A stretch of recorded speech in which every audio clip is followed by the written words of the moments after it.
find Cortez and get him to explain what the hell's going on. Insane or not, he's the only person I can talk to about this.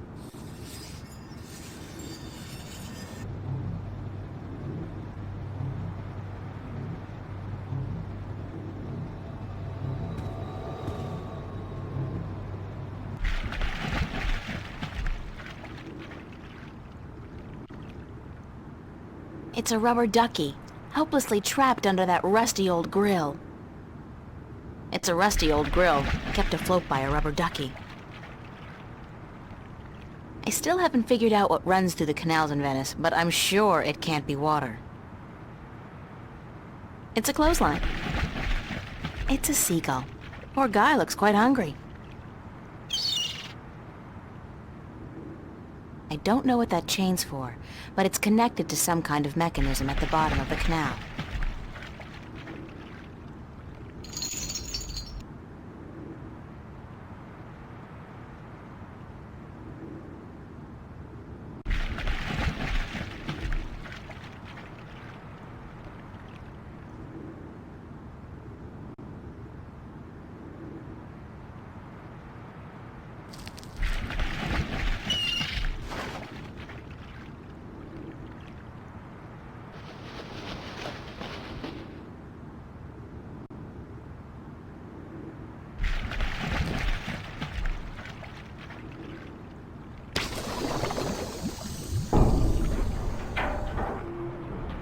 Clank? The grill is almost completely submerged in that, and I use this term quite liberally, liquid. I don't know what that chain's for, but it's connected to some kind of mechanism at the bottom of the canal.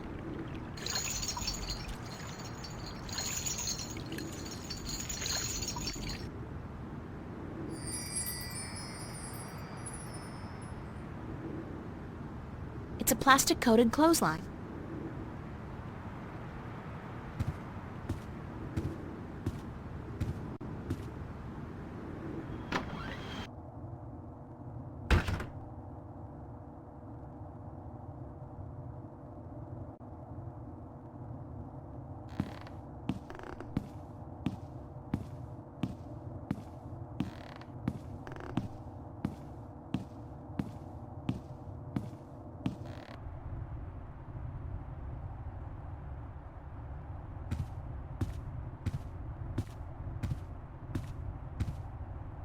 It's a chair. It's our screen. It's Fiona.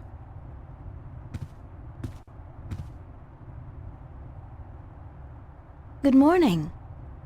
Did you ever question your own sanity, April? I mean, did you ever wonder if you were going mad? Definitely. Then explain to me. How do you deal with it? Do you lock it away inside yourself, or do you talk to someone about it? Because I'm at a loss here, April. I don't know what to do.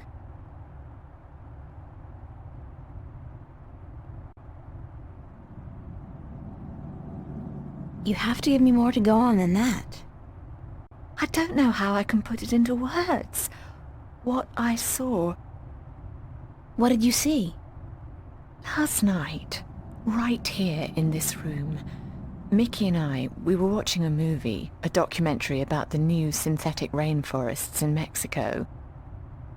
You know, the ones that produce 8 times the oxygen of the original organic forests.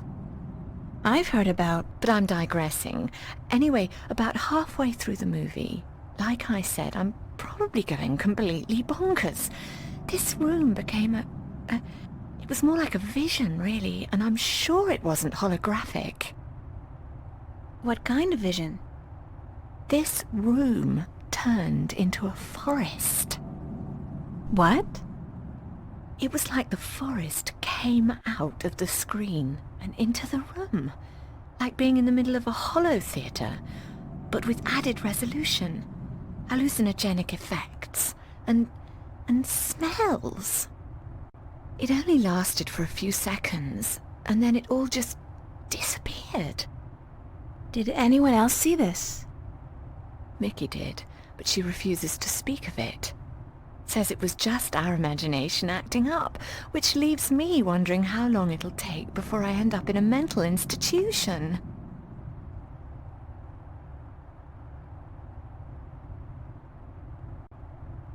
Something equally weird happened at the cafe last night. What was that? Last night, at the cafe, right in front of everybody, this creature appeared out of thin air. Just like your forest. It was only there for a few seconds and then it disappeared, but everybody saw it. Everybody. Oh my. What's going on, love? I don't scare easily, but this is really getting to me. Don't know. But whatever it is, I'm pretty sure Cortez is involved. Cortez? How is he involved? I don't know that either. I'd love to find out, though.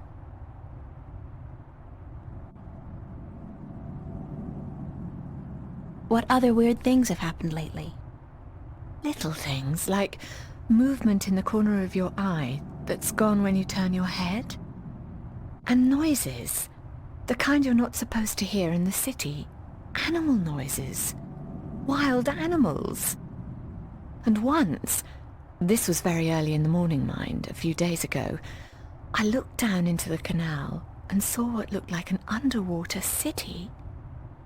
As I looked at it, it dissolved into ripples of water.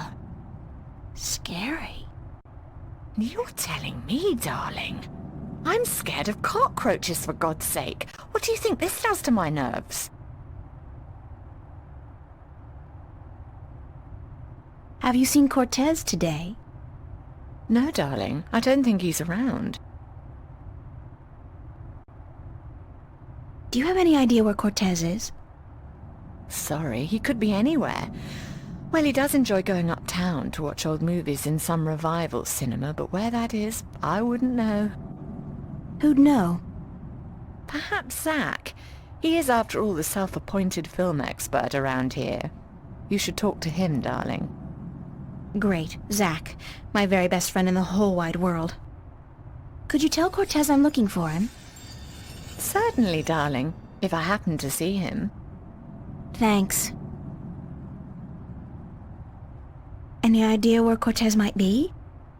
Like I told you, darling, I wouldn't know. Ask Zach.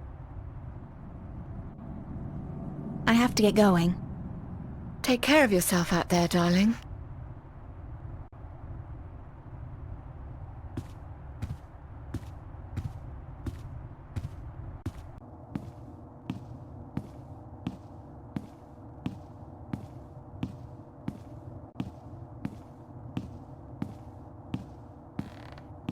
That's Zach's room. I've never been in there, and I pray I never will. I never imagined I'd be doing this in a million years.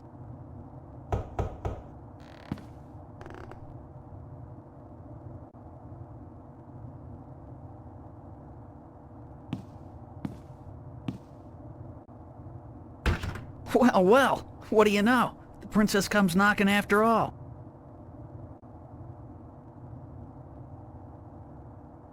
Don't get your hopes up. I think you're the one who's got her hopes up, babe. And you better hope I don't slam this door in your face.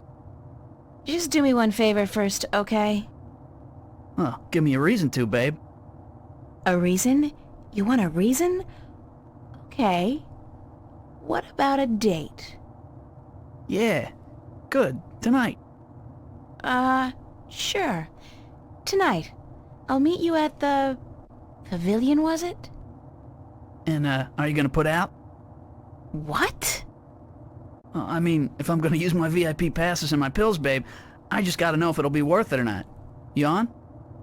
We'll see, Zach. Just don't do a Houdini and vanish on me, babe. If you're a no-show and I wait around for you all night, I end up looking like an asshole, and that wouldn't make me very happy. I'll be a good girl and show. Smart. So, what do you want to know?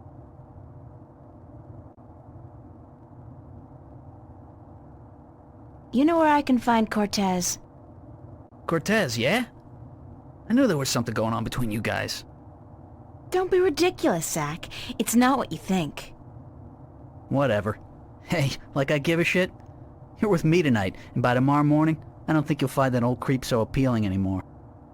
So, where's Cortez? When he's not outside reading or whatever the hell he does, he's usually at the Mercury Theater. They show old movies on real celluloid stock through a projector, like in the fucking Middle Ages. Where's this theater located? I don't remember the street it's on. It's been ages since I was there last. But you'll find it if you head out the East Gateway from Metro Circle.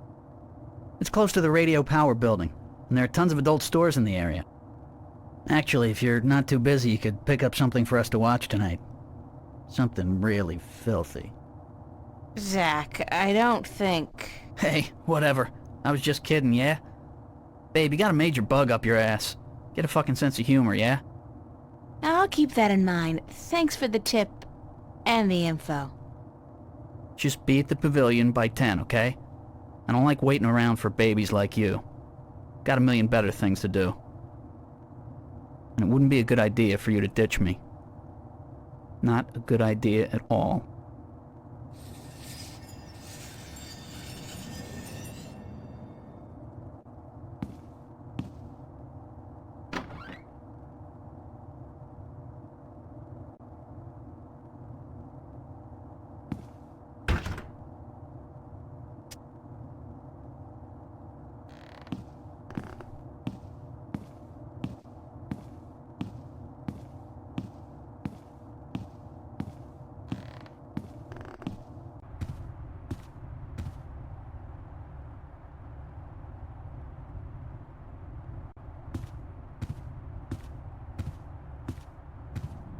Hi. Yes? What's Metro Circle like? That's the sleaziest and most perverted neighborhood in Newport. On the negative side, however, it's also a dangerous place to hang out. I wouldn't go there alone if I were you.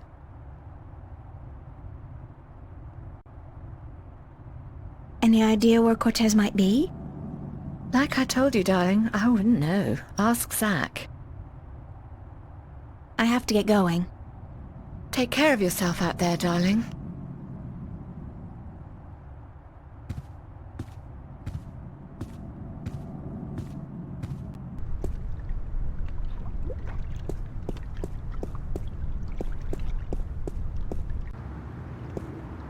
I know that duck. Bon voyage, ducky!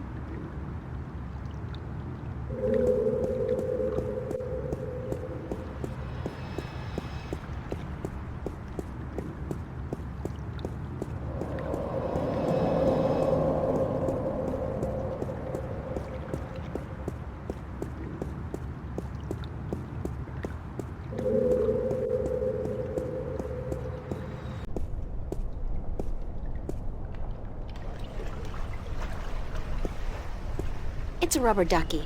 It looks disturbingly familiar. But how the heck did it get all the way over here?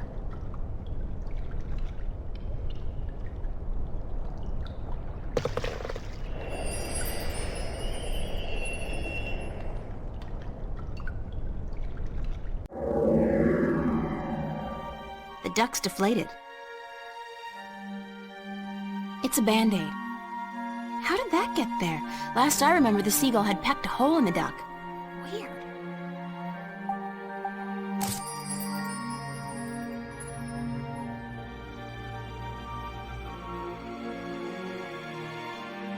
It's a Band-Aid.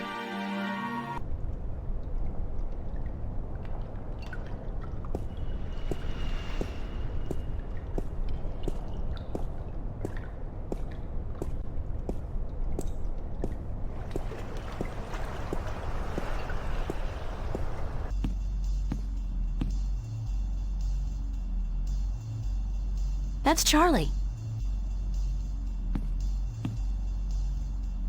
Any nightmares tonight, April? After last night, are you kidding? It's a wonder I haven't gone crazy yet. So you're in the true believer crowd then? What do you mean? What I mean is, a lot of people who were here last night refuse to admit that they saw what they saw. Or they blame it on hidden holographic projectors or drugs in the coffee. That's as good an explanation as any, don't you think? Is it? among all the alternatives, you'd prefer to believe in a conspiracy? What, and face the fact that we all might be going mad, or that something really bad is happening? Who knows, April? Perhaps sometimes it's better to embrace the mystery rather than trying to explain it. I believe what I see, Charlie. Sometimes I don't even believe that. Anyway, let's not talk about that right now, okay? Okay. Gotta go find Cortez again. Is this going to be a daily ritual with you guys? I certainly hope not.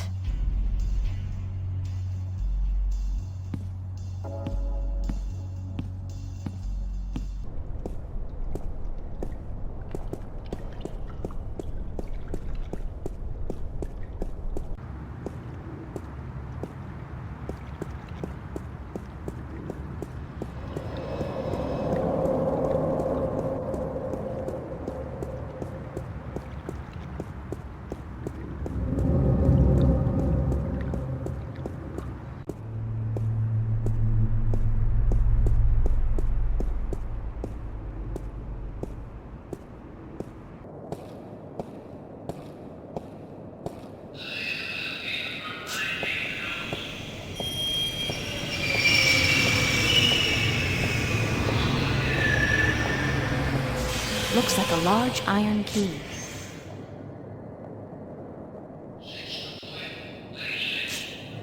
I'd have to get down there to reach it with my hands, but with that frayed high-voltage cable... I didn't brush my teeth this morning just so I could be fried bacon with a pretty smile. I'll have to find some other way to get the key.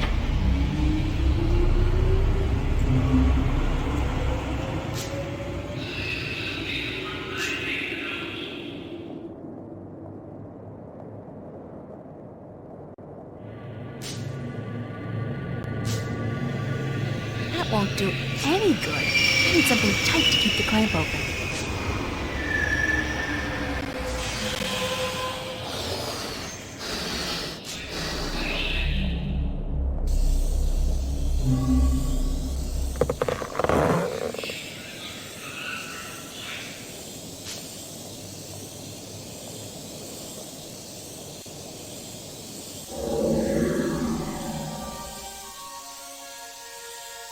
The ducky's keeping the clamp open. The clamp's open. It's got a clothesline tied to it.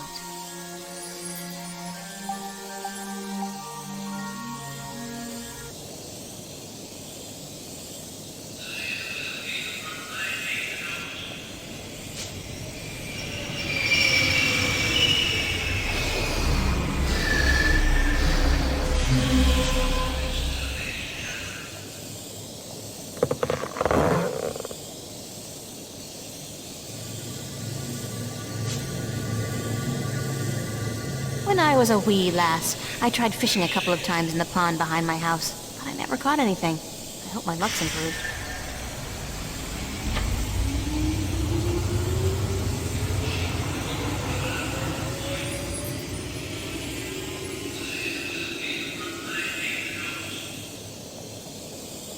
That's a pretty cool catch.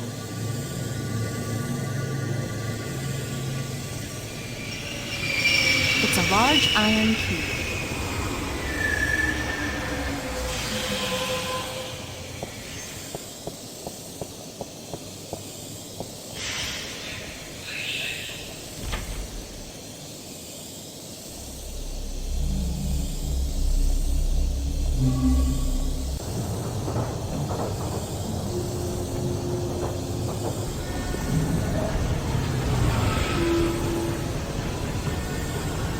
Would you believe this is the first thing I saw when I came to Newport? Big city? Gotta love it. Metro Circle, gloriously decadent. I hear Bingo's planning to buy the whole thing, convert it into a theme park or something. I'll believe it when I see it. Those elevator tubes provide access to the mid and upper levels of Newport. I'd need proper ID before I could use them, of course.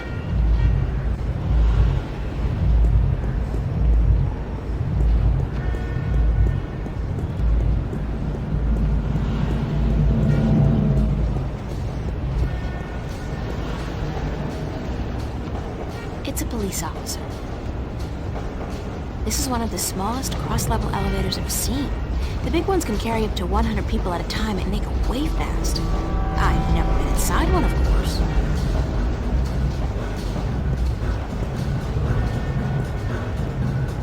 Hold it! You're not taking this elevator. Why? Because you're not carrying proper identification. Didn't you know that's a corporate offense in Newport? In Venice, you don't have to. I see. Venice. I should have known. Step back or I'll be forced to take you down with extreme prejudice. How do I get permission to go through? Only citizens of mid-level status or above are allowed to use these elevators. I guess you're new to this city or you'd know that. Yeah, fresh from the countryside. You do look like a farm girl, it's true. Hey, watch it! How do you get mid-level status? Birth, money, marriage. Schmucks like you and me, miss. We're stuck here. Speak for yourself, schmuck. What's up with the cops in this city? I'm sorry? I mean, when you arrest people, you read them their rights, and then you sell them products. It's all part of the job, miss. The police department is a subdivision of the Bocamba Mercer Company and the Bingo Corporation. They pay our bills. Doesn't that constitute a conflict of interest? Not if we don't arrest any employees of either company. That makes so not sense. Does when you're faced with the prospect of getting the boot, miss. I have kids, and I'd like to see them through college. Thanks, officer. We're here to protect, serve, and to inform you of the fantastic range of products offered by Bocamba Mercer and Bingo, manufacturers of the world's favorite soft drinks and handguns.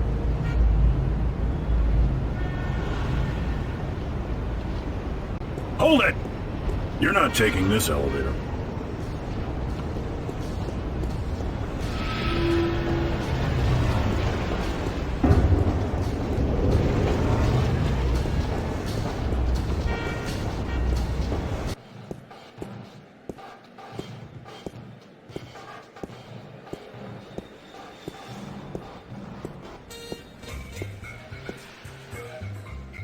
Popular place.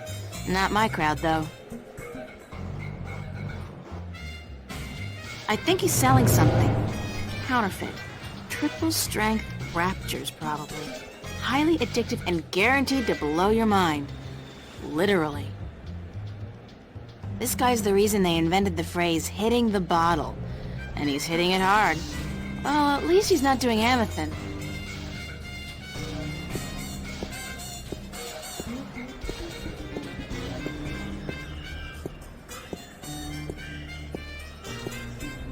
It's a liquor store.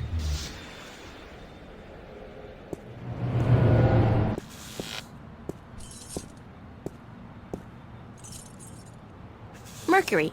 They left out the theater bit, but maybe that's self-explanatory. The Maltese Falcon. Oh, yeah! I remember this one. It's a Disney cartoon with a falcon who, goes looking for a black cauldron. It's got singing mice in it, I think. I mean, don't they all? Casablanca. That's with John Wayne and Katharine Hepburn, I think. They play a married couple who adopt a baby leopard during World War II. It's a timeless classic.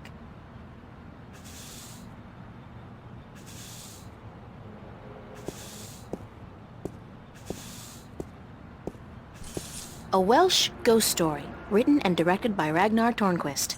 I saw that. It's a classic. The box office is closed. Women in dire need of medical attention. I thought that was a porno, but I guess it's just an artsy foreign flick. As long as they speak French, it can't be smut.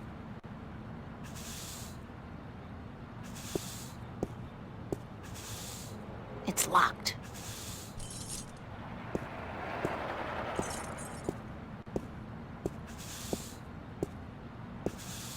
Bergman Festival at the Mercury Theater. Opens August 1st, 2209. That's on Tuesday. Sounds interesting. Maybe I'll go. This guy looks like he works at the theater. Excuse me. Yes,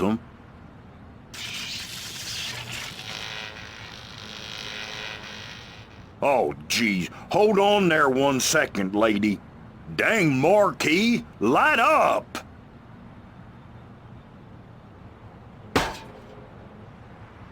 Good. Now stay that way, you hear? Do you work at the theater? Yes'm. I'm Freddie. Freddie Mellon. My mama, Mrs. Dottie Mellon, she owns the theater. Yep, I reckon she does, She owns it, and she be running it by her own self like a real proprietor. I reckon I help out some, of course, yep. And what do you do, sir? I'm the usher. And I also takes care of sweeping and cleaning up after the show. My mama, Mrs. Dottie Mellon, she say she reckon I'm a regular jack of all trades. I'll tell you what, I think she's right about that, Is the theater open now? No, I reckon it ain't, lady. It don't open till this evening. Ain't nobody in there either. I reckon that wouldn't be legal. Do you know a man called Cortez? No, I can't say as I does, lady. Ain't never met him. Now, I reckon I'd like to get on with my sweeping, But I'm supposed to meet him here. Are you sure you don't know him? Look, lady, I reckon you should just mind your own bee's knees and get. I told you, I ain't seen Cortez today. You said you didn't know Cortez. I reckon I don't know nobody by that name, so I tell you what. I'd mighty appreciate it if you'd stop bothering me and let me get on with my work. Jesus, Mary, and baby Joseph, I reckon the whole dang world wants to find Cortez today. Thanks, anyway. Yes'm. I'll tell you what. You go on now, and let Freddie Mellon do his sweeping before his mama, Mrs. Dottie Mellon, get all pissed off.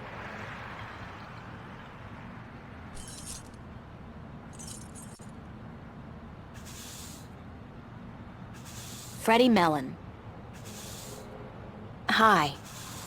What can I do for you, Mia? Thanks, anyway. Yes'm. I'll tell you what. You go on now, and let Freddie Mellon do his sweeping before his mama, Mrs. Dottie Mellon, get all pissed off.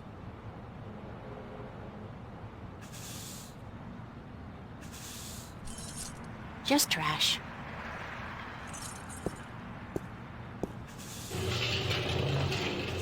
Lady, don't you keep playing with that thing now, you hear? Leave it be. Just trash. I said leave it be. Green ooze.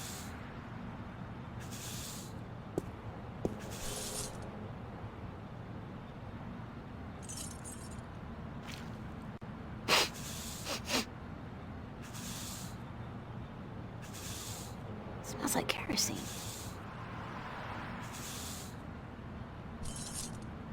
That guy's so conspicuous, he's gotta be a cop on a stakeout assignment. Hi there, having fun? Didn't your mother teach you not to talk to strangers? Yeah, she did. Then what are you doing here? Get lost. Are you on the job? On the job? What do you mean, on the job? You know, an assignment, stakeout, undercover operation. I suggest you get the hell out of here now, man, before things get ugly. Was that a threat? Are you threatening me? Yes, I am.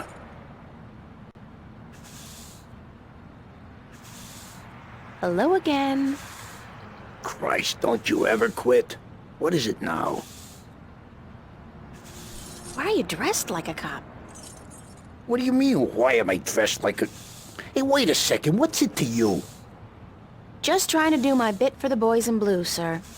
You look like a cop, so if you're on a stakeout or something, you should try to blend in a little more. Go native. Yeah, how? I don't know. But that trench coat, it sort of gives it away. Perhaps a pair of blue jeans and one of those I'm with stupid t-shirts might help. Hold on, let me get this down right. Hey, wait a second, what am I doing? Who the hell do you think you are? The NPD fashion consultant? Is that supposed to be funny, ma'am? Are you a comedian or something? Because I'm not laughing. I'm not even smiling, am I?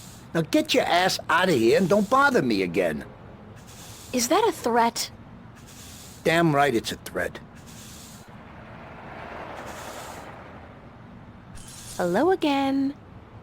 Christ, don't you ever quit. What is it now? Don't you get tired of hanging around here all day long? No, ma'am. So you're completely fine. There's nothing you'd want. That's right. Nothing at all? Nothing at all. Not even a bite to eat? Just had a full lunch, ma'am. Thanks for asking. So you just had lunch. That's right. At Cool Cow. What did you have? A triple whammy cow patty with a side order of grease onions and a large bingo cola. No ice. What about fries? And a double order of cheese and fried taters, yeah. Tastiest damn fries you're ever likely to find. Soaking in melted goat cheese. And you had this when? About an hour ago. And you don't feel, the urge to go? No, ma'am, no. My bowels are genetically enhanced and require only perfunctory attention. The burger filled you up good? You don't have the munchies? Well, now you mention it, I have a craving for sweets. I didn't have time for my usual Cool Cow strawberry pie with whipped cream, chocolate sauce, and a scoop of ice cream. Wait a second. What am I telling you all this for? Who the hell are you anyway? Hey, get out of here, ma'am, right this minute, or else... Is this a threat? I think that was a threat. A very serious one, ma'am. Hello again. Christ, don't you ever quit. What is it now? What was it you wanted again? Something sweet and chewable to drown the bitter taste of boredom, ma'am. Now scram.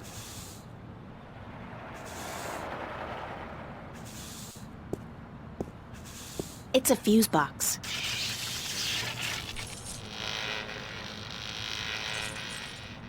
There's something wrong with the power in that box, and it looks like the theater marquee is connected to the same switch. It keeps flickering on and off.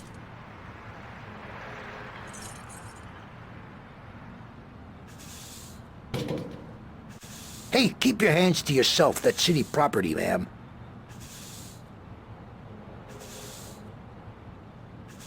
That door leads back into what looks like an alleyway behind the theater.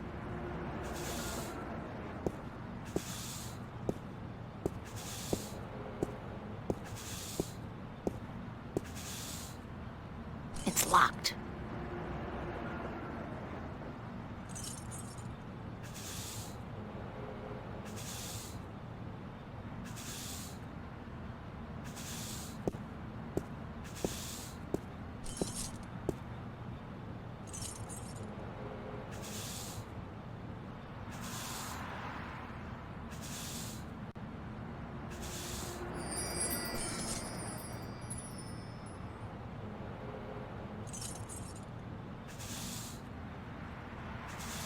It's a piece of candy soaking in green ooze.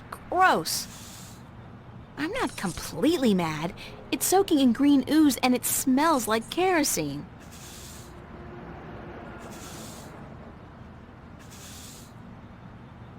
Would you like a candy? Hey, yeah, that'll hit the spot. What the hell? The taste! Sickening. I feel kinda... Christ!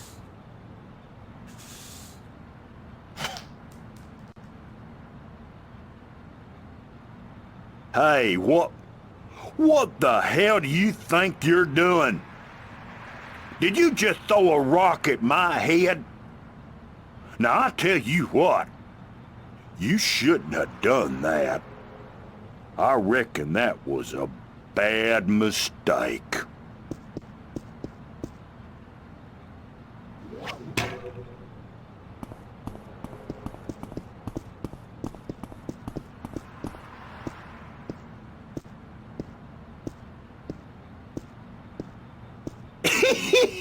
You should have seen him run, lady.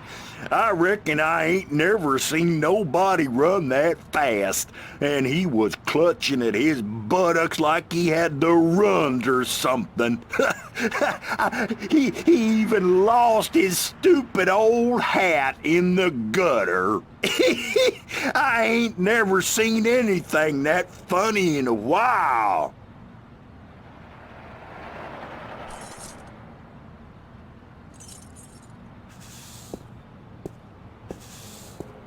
Hi. What can I do for you, Mia? Thanks, anyway. Yes'm. I'll tell you what. You go on now, and let Freddie Mellon do his sweeping before his mama, Mrs. Dottie Mellon, get all pissed off.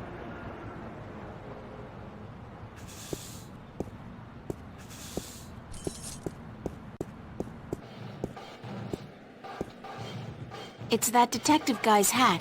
He must have lost it running away from Freddie Mellon.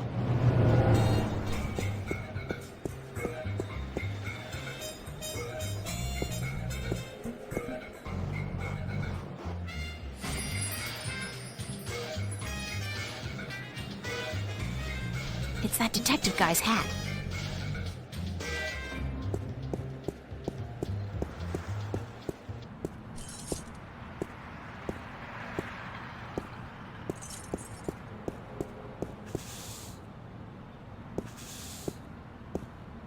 It's a fuse box.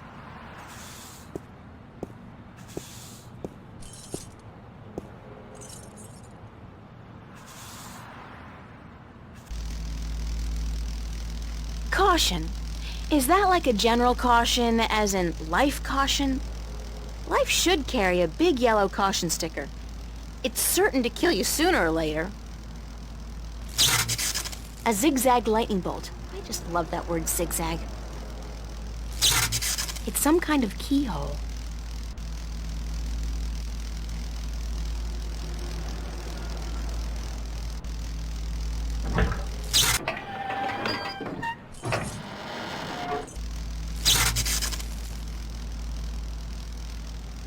The cable's almost completely severed. It would probably be easy to pull it out, provided I have some kind of protection against the electricity. Oh no, skin and high currents are so not compatible. My dad's Uncle Ron can attest to that. He's dead now, of course, caught in a stampede. Strangest thing, that. It's a switch. I'd venture a guess and say it has something to do with switching the power on and off. The heat's caused this one to melt. I don't think it works anymore. It won't budge. It's melted stuck. It's a switch. I'd venture a guess and say it has something to do with switching the power on and off. I have a nagging feeling I should leave this switch be. I have a nagging feeling I should leave this switch be.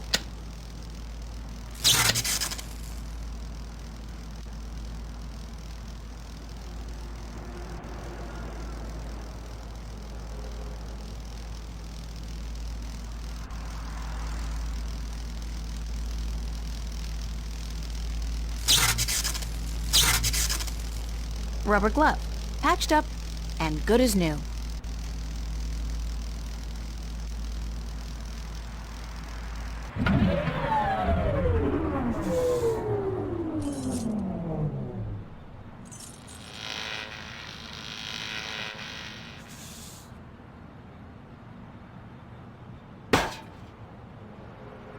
Dang, Marquis, light up!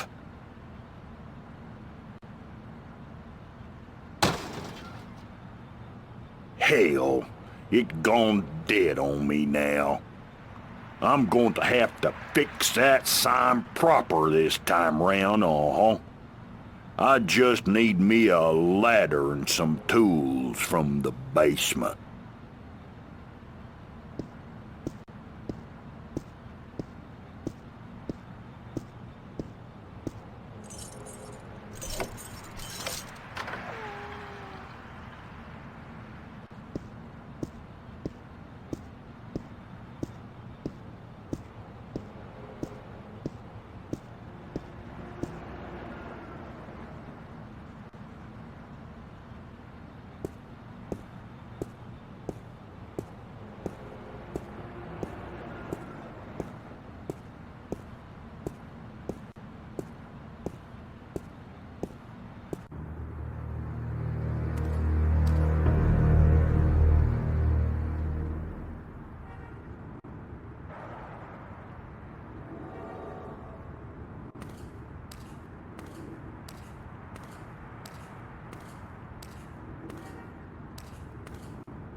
When's the last time somebody picked up the garbage? Smells like moldy caramel popcorn and Bingo cherry cola. Disgusting! It's a mountain of garbage. It's a mountain of garbage. It's the theater's fire exit.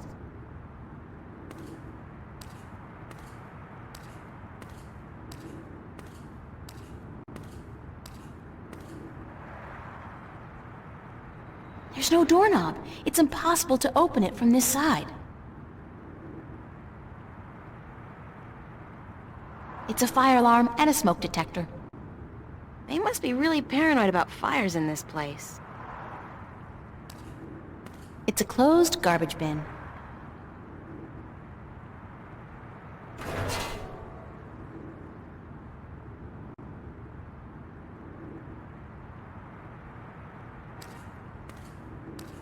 It reminds me of something, but I just can't put my finger on it. I feel an uncontrollable urge to raise my hands, though.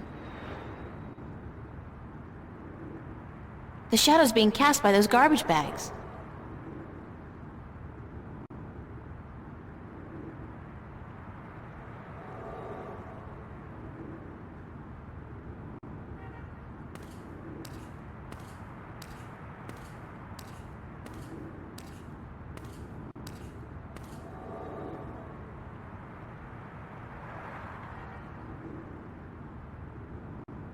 It's a mountain of garbage.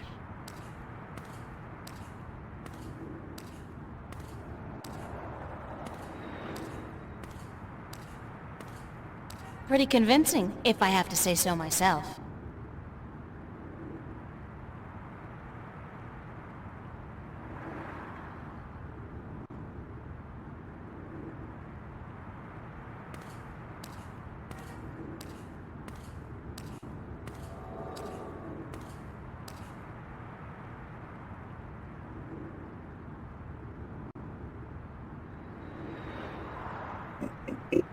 Hey! You! Yeah, you! Hands up! Spread your legs! And do the monkey! Dance!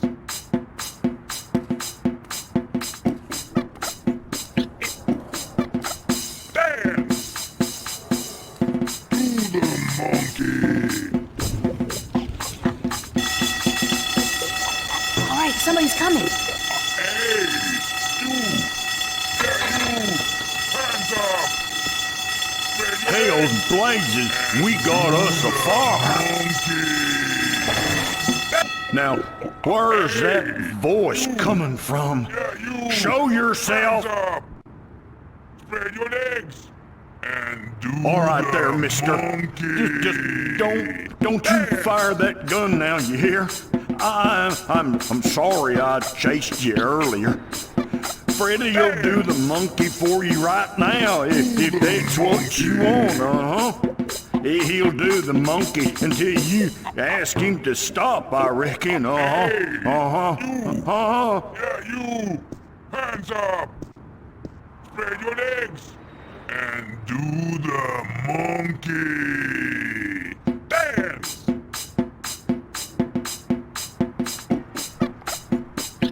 I wound the monkey up real good, so he'll be dancing for a while. Do the monkey! Think I got the little guy right where I want him. Hey, you!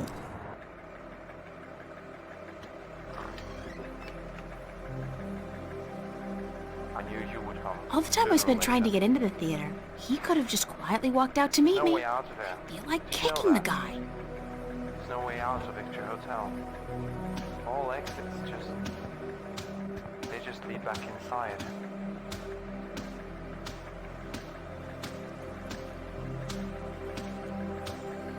There is a way out. Just not for you.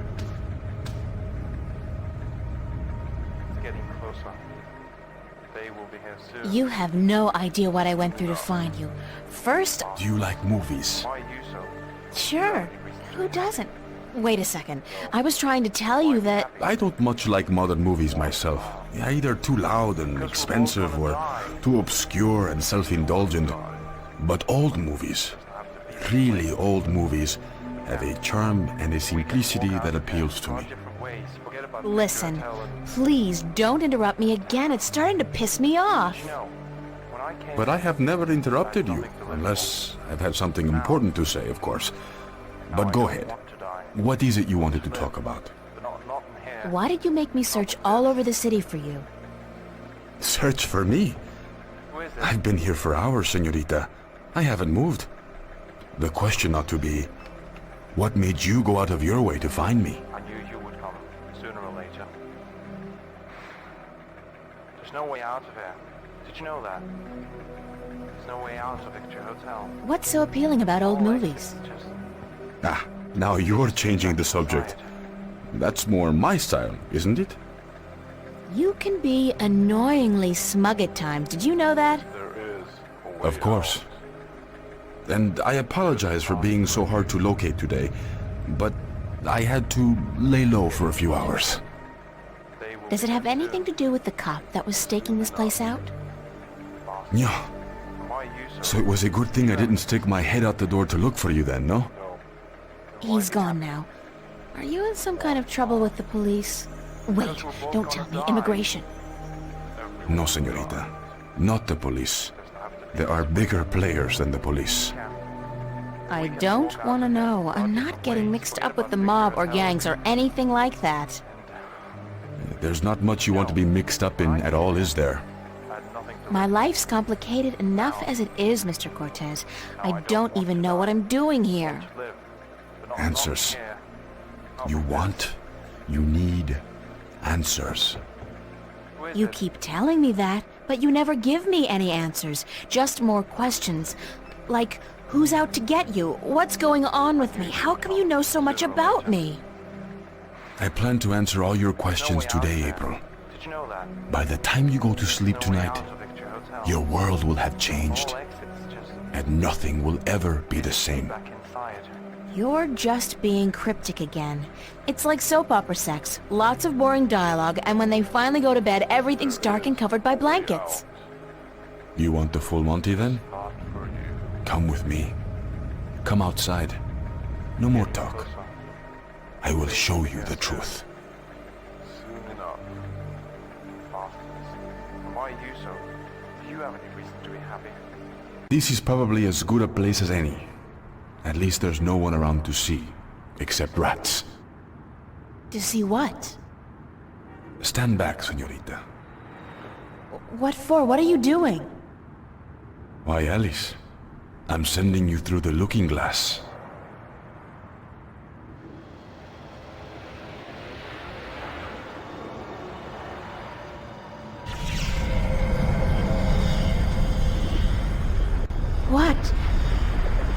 What is that? Please tell me it's a hologram. It's a mirror to reflect your dreams. I don't see anything, just light. Oh, you have to step through. Step through that? Oh no, I don't think so. This is the moment of decision, April. All time, past and present, revolves around this moment. The destiny of worlds is in your hands. But you must make the choice on your own. La vida es corta. You must decide how to live it best. I'm not sure what I should do. I understand. It's a difficult decision, because whatever you do, your life will change forever. So take your time. Think about it. Don't rush into a decision you're not ready to make.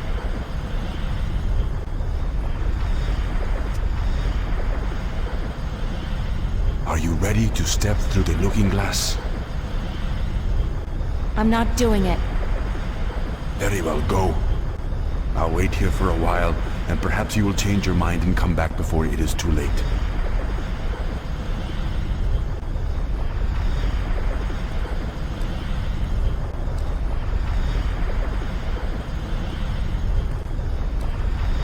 Are you ready to step through the looking glass?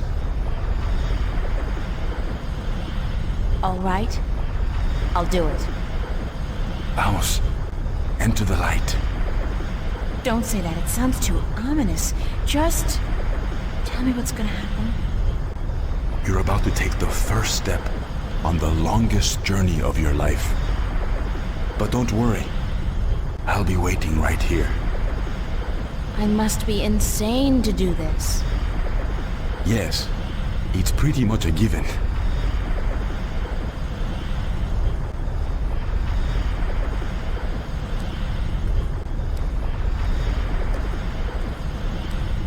Oh, I almost forgot.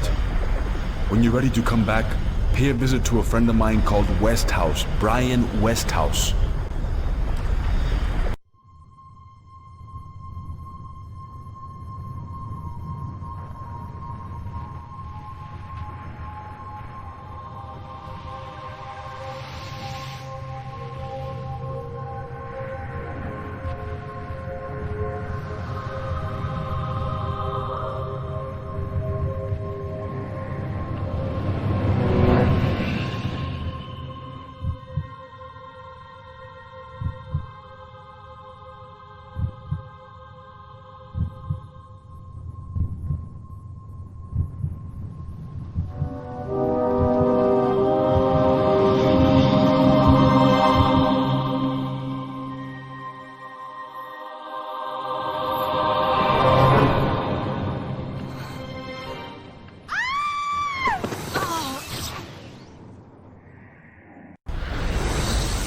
Vaya con Dios, child, and may the balance protect you.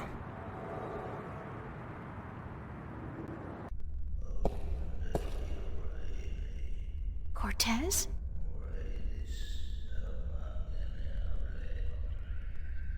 Cortez!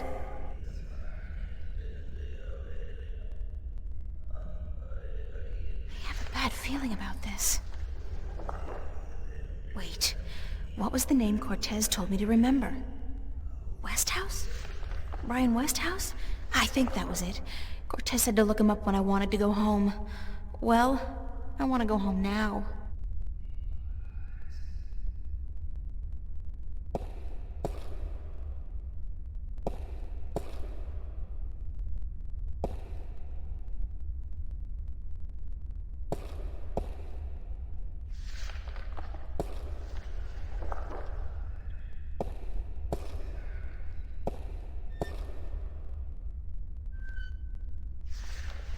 Quaint, and they go with the general decor of the place.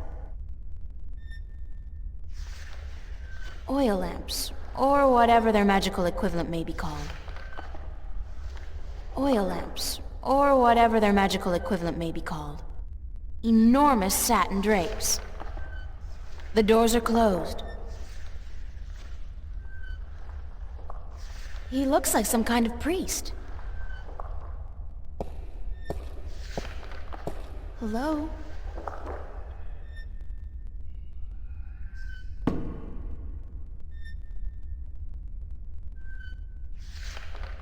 Hi. Et tu? Emile, tu vas?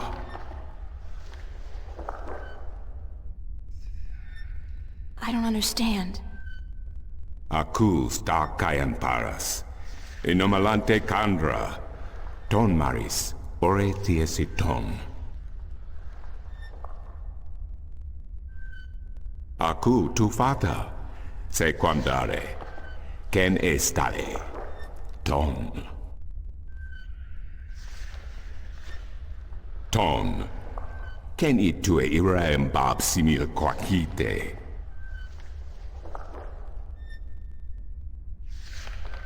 Aku kandi. Good. Niranton al voce. Sank al coda magic. Torante. Salhe. Naven. All tongue.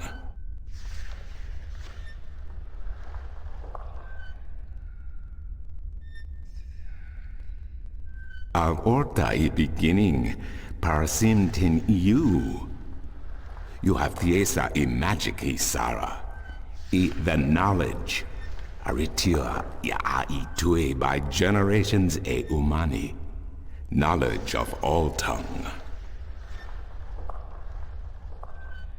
Now you have allowed the magic to enter your heart, and the knowledge of all tongue, ever present but dormant, to guide your ears and your tongue. I understand you. You speak English? Why didn't you just tell me straight away? No, child. I do not speak English. I speak Naven, all tongue, the common language of Arcadia. Arcadia? Wait a second. How did I get here? What is this place, and who the hell are you? Oh, my manners have abandoned me yet again. I'm afraid my preoccupation with ancient texts and the company of my fellow fathers have left me unequipped with the grace of social intercourse. Meaning what? That I have been rude. My name, dear child, is Tobias Grensret, and I am the Vestrum of the Sentinel, the Order of the Balance. We are the Fathers. Okay. I'm April. April Ryan. I take it this is your first shift, your first passage through the Divide? I have no idea what you're talking about, but I guess this is my first shift. Then I will explain everything. Someone must. You are without guidance, without a mentor? Mentor? There's this guy Cortez. He assisted me, told me about magic and truth and dreams and portals. Crazy stuff. Well, it seemed crazy at the time, although now I don't... Cortez? Ah, yes, Cortez. Very good, very good. Then come, let us proceed. Let me show you Marcuria, the grandest city of all ages.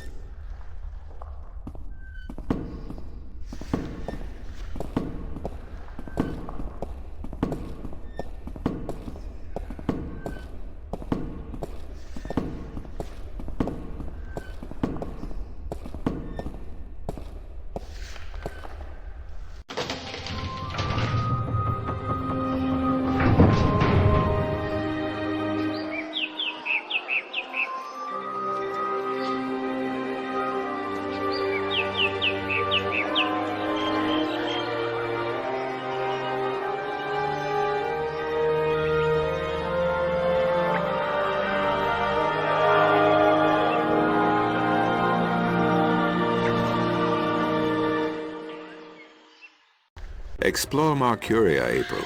See the sights, meet the people, and then, when you are ready, return to the temple. I will answer whatever questions you may have then.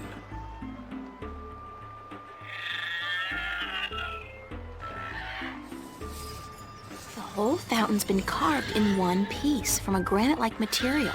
Very impressive. What the hell kind of animal is that?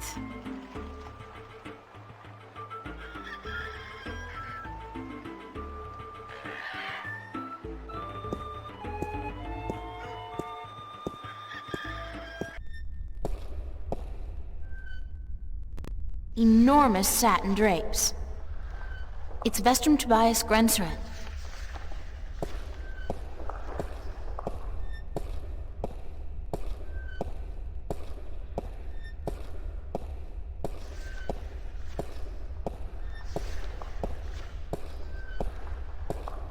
Excuse me, Vestrum Tobias? Tobias. Just call me Tobias, please. I require no ceremony from a distinguished guest such as yourself. Did you enjoy the sights? I don't know. I'm overwhelmed. Walking around out there, seeing with my own two eyes things that can't possibly exist. I kept thinking, it's all a dream. I'll wake up at any moment now and everything will return to normal. But then I realized, I'm still here. It's real. I can touch it. I can smell it. And you know what? It doesn't make sense. Nothing makes sense here. Magic, alien creatures, parallel worlds. I don't believe in those things. I don't believe in fairy tales. In your world, in Stark, there is no room for magic. That is, and always has been, the curse of science, the fallibility of logic and order. They leave no room for the imagination. If it does not fit into the narrow perception of the laws of nature that your world adheres to, it's a fairy tale. But then, magic has its downsides too. It's unpredictable. It invites chaos. It puts the balance in peril in a way that science alone never could. I keep hearing about the balance, and about Stark, and Arcadia, and... This is probably going to sound strange to you, but I'm clueless. I have no idea what this place is, or what I'm doing here, or... All I know is that something strange is happening in my world, I guess. I had dreams, and the dreams felt so real, and then things started happening in real life too. Things that couldn't happen, and I think I will begin at the very beginning. I believe that is why you were sent here, to learn, to understand, to see for yourself. Like you said, you cannot believe in this place. Well, you will. After you have learned the truth, you will. Come with me, and I will tell you the story of Earth as your books never have. And when your eyes and ears are open to the truth, perhaps your mind will follow. We can only hope. Come.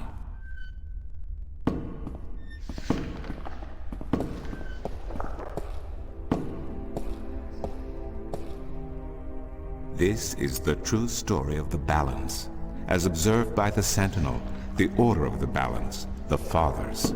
The Sentinel Minstrom committed this story to the pages of the scriptures, and to these temple walls, thousands of years ago, so that coming generations could learn and understand their past and their future. The wall paintings we are looking at became known as the murals of the balance, and it is through these images that I will recount our common history to you, April Ryan. The story begins and ends here, with this mural. Ages ago, and in ages to come, the earth was one, and magic and science existed side by side in nature and in all people. There was balance, and there was harmony.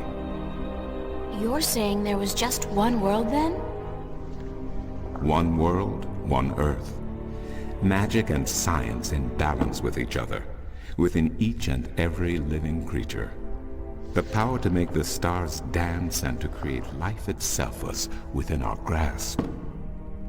But then, humankind began to exploit this divine power of two, and they saw fit to use it for their own selfish purposes. The balance of the cosmos was in peril.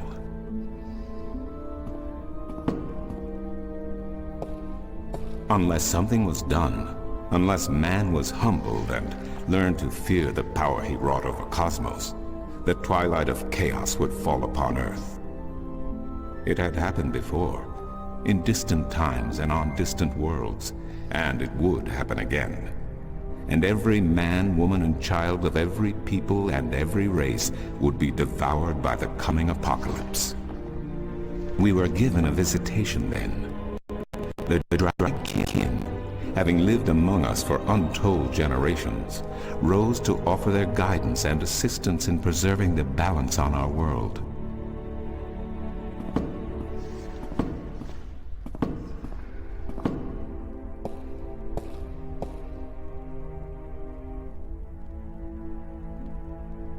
The Drag? I think I've heard that name before. Draken, Draken, dragons, whichever name they go by, they remain the eternal servants and custodians of the balance. There were 4 of them here on Earth, and of the 4, one who would found the order of the balance, the Sentinel. The first Minstrum were instructed that magic and science would have to be separated before the balance collapsed and brought untold disaster. Earth would have to be split in 2 equal parts. Arcadia and Stark, magic and science, chaos and order. The first Sentinel were counted 13, 6 scientists, 6 magicians, and one who was between, the Draken, our mentor, our custodian, our learned guide. Both magic and science were needed to perform this most difficult of tasks, to split a world in 2, to create 2 worlds from one. Wasn't the use of that kind of power dangerous to the balance? Yes, and so for this purpose, they built a tower to channel their powers and focus them on the divide that they would create. The kin had brought a disc with them, a disc forged in the fire of their world. Placed at the base of the tower and the epicenter of the divide, the disc and the tower would become one, a conduit for the flow of magic and science. At the appointed hour, the 13 came to the tower, and with them a woman whose destiny was decided by the purpose to which she had been born. She would be the first guardian, the human protector of the balance, who would stay in the tower for 1,000 years to watch over the 2 worlds and to ensure that the flows of magic and science were always equal. And so the ritual began.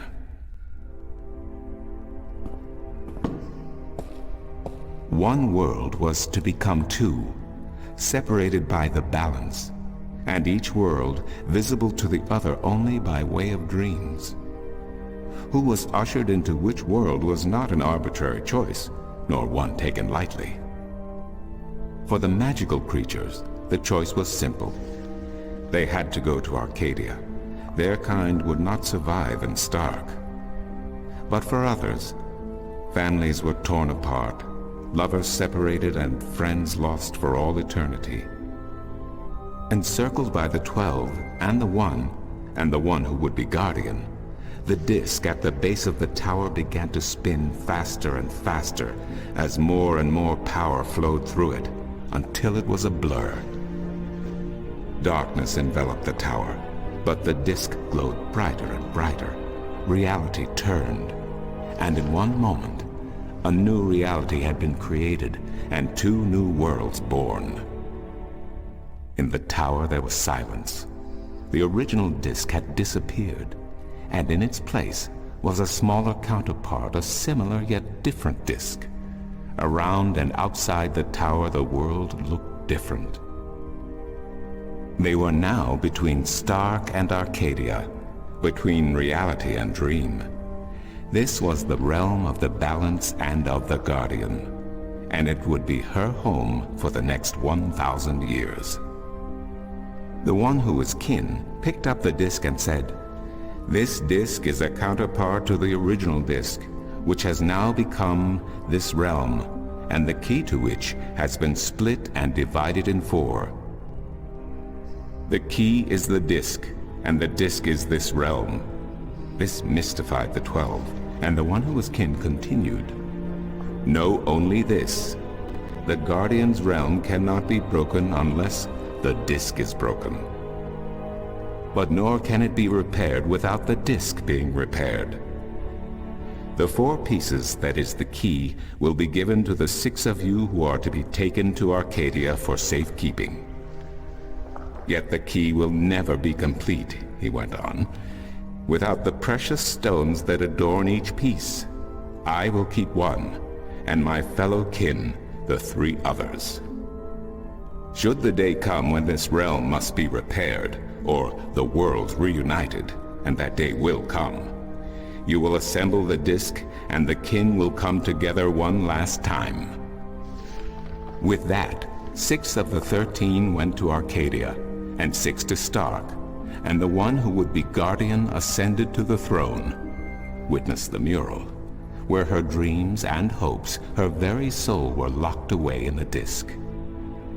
In service of the balance, these traits were nothing but barriers. Through new eyes, the imbalance between the worlds was as clear as the stars themselves to the Guardian, and with one thought,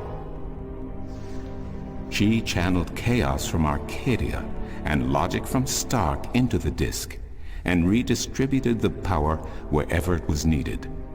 A new era had begun, the era of the Guardian. After they left the tower, 2 of the Drakkin went to Stark, the other 2 to Arcadia. The 6 who came to each world started what is now known as the Sentinel, the Order of the Balance. But while in Arcadia the Sentinel thrived, in Stark they did not.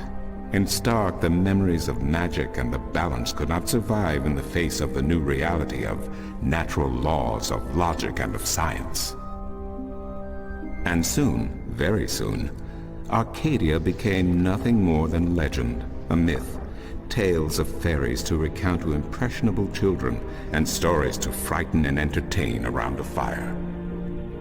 And while dreams still brought sights and sounds of Arcadia to those asleep in Stark, they were discounted as mere dreams and nothing more. So that's it? We forgot about our past and about Arcadia? And that's the way things are? Then what's wrong with that? And why does magic from Arcadia seem to have begun leaking through to Stark? That is another long story. But I can tell that you are tired of stories, and so I shall be brief. As I told you, while in Arcadia, the Sentinel grew in numbers and in strength. In Stark, while flourishing for a brief time, they were soon diminished and powerless. Some of the Stark Sentinel did not take kindly to this, and they berated the Arcadian Sentinel for their politics and teachings. The Stark Sentinel wanted people to work towards reunification, while their brothers did not. So the inevitable soon came to pass, and the Stark Sentinel parted ways with their Arcadian brothers, and named themselves the Vanguard. And while at first their philosophy was not so different from ours, over the years it changed radically. The Vanguard wanted the divide torn down, the worlds reunited, and the return to what they called the Glorious Ages, when humankind could control the forces of cosmos. But first they needed their own servant in charge of the balance, their own guardian.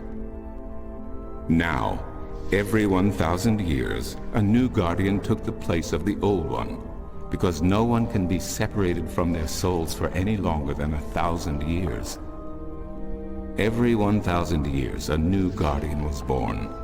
The balance provided the seed from which a new fruit grew. But now, it has been 200 years since the previous guardian, the 12th guardian, was to be replaced.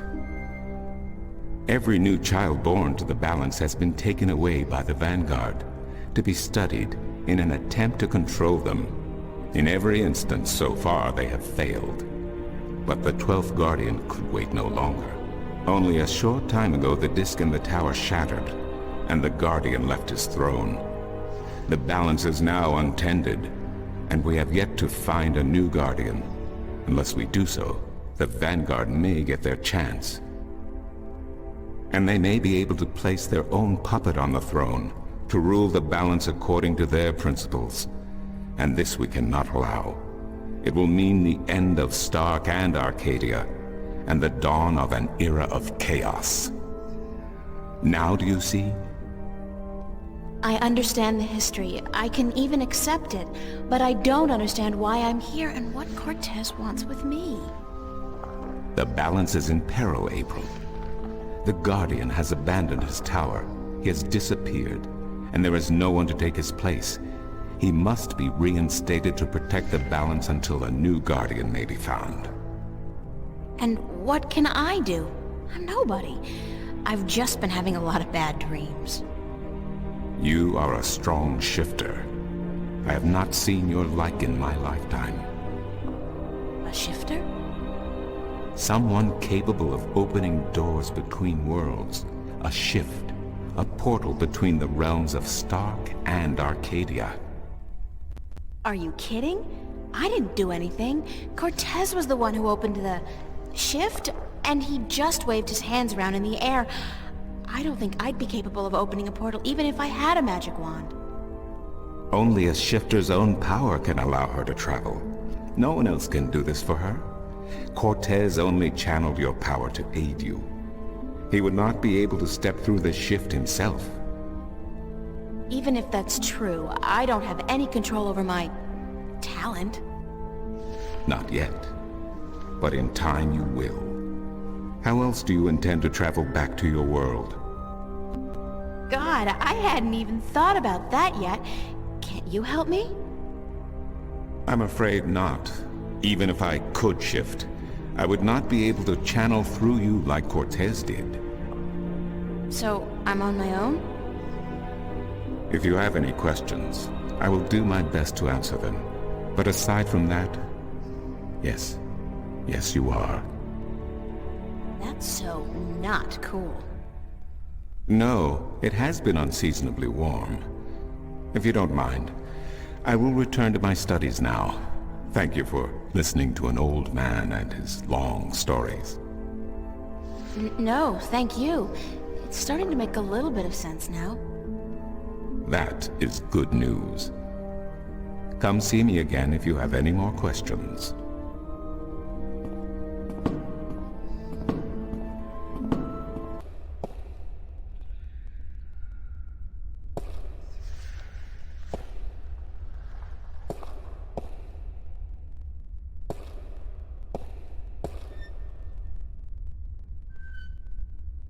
It's Vestrum Tobias Grensred. Excuse me.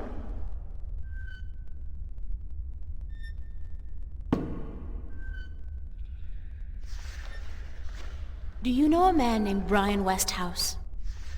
Westhouse? That old goat? Yes, unfortunately. What would you with him? I need to find him. I do not know where he lives. I hear somewhere on the outskirts of the city by the sea, but I cannot tell you any more than that. Who'd know about Westhouse? His whereabouts? I do not understand what you would with him. He is rude, uncultured, and ignorant. Cortez told me to look him up. Well, I do not know where he lives or frequents, but someone at the market may. He trades merchandise there, and I think he collects maps of the Northlands.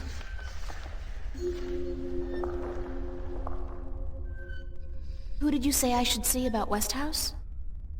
The map merchant at the market may know. There is one thing I must tell you, however. Few would know Westhouse by his real name. In the city, he is known as the Rolling Man, because of his strange two-wheeled vehicle. A most dreadful and dangerous contraption if I ever saw one. A bicycle? Perhaps. It has a grotesque appearance, much like the Westhouse himself. Who did you say I should see about Westhouse? The map merchant at the market, just outside the temple. Asked for the Rolling Man. What do you know about Cortez? Your mentor? What has he told you about himself? Not much. Nothing, in fact. He's a complete mystery to me. To learn something about someone, the best way to go about it is to ask them yourself. There is nothing I can do to enlighten you. But who is he? He is who he is, what he is. If he has not told you himself, then perhaps he does not wish you to know. It would be improper for me to divulge his secrets. You're as bad as he is. No offense. It's just frustrating. I understand. The next time you see him, tell him what you have told me. Maybe he will tell you the truth, maybe he will not. It is his choice to make.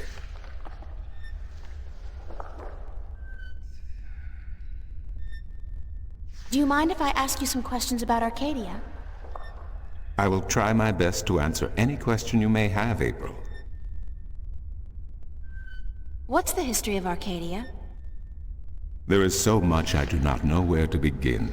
In truth, it would be wiser to ask someone else, unless you wish to know about the Fathers, the Balance, or Mudhoppers. Mudhoppers? My secret passion. I study them. They are a most fascinating species. Most fascinating indeed. But I am not practically versed in the intricacies of history, I'm sorry to say. What's Marcuria like? I have lived in this city all my life, and still it amazes me what a diverse, exciting, and wonderful place it is. Many have called Marcuria the jewel of the Northlands, and they are right. But it is a diamond in the rough. A city this size can never be flawless. There are always shadows, and people who hide in them. Lately the shadows have grown and darkened, and I fear for the future. But Marcuria is still a wonderful place to live. What else can you tell me about Marcuria? Marcuria is the capital of Ireed, the unified country, and we are located on the southern coast of the Northlands, halfway between Tyran and Khorasan. Between the Snapjaw and the Gaintbeast, some might call it. Between the embers and the fire. Yet democracy and peace have reigned for thousands of years now, and although relations may at times be strained with our tyrant neighbors, the High Council are masters of diplomacy. And Lord Igvandellan is a firm and just chief counselor of the Ireedan flag. Tell me a little about Ireed. Ireed means both unification and assembly in High Tongue, and many still call Ireed the unified country, even though it is an age and a half since the lands of the north joined together in alliance. Ireed stretches from the plains of Nedra in the north to the Great Sea in the south, and from the territories of Tyran in the west to the thick woodlands in the east. It is populated by humans and Dolmare, Tyran and a number of other races. It is even said that a tribe of Venar have a ring of trees in Riverwood, though I am not sure that is anything but a myth. What are the Northlands? The Northlands is a collective term for all the lands north of the Great Sea, and south of the border mountains including Ireed, Tyran, and Khorasan. Before, however, the word Northlands was used to describe this entire continent, including the territories north of the mountains and the icy wastes beyond that. Some still prefer the latter interpretation of the name, and to the people of the Southlands, anyone hailing from north of the Great Sea is a Northlander regardless. Thanks for the information. I'm glad I could assist you.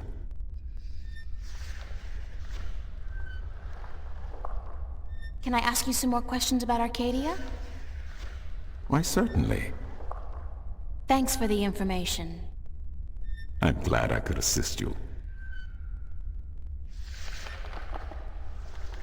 How am I supposed to get back to Stark? The only way to get back is through a shift. You are a shifter, April, and the power to travel between worlds is within you. It might be within me, but it doesn't look like it's coming out anytime soon. I wish I could help you, but I cannot. You must find the path on your own.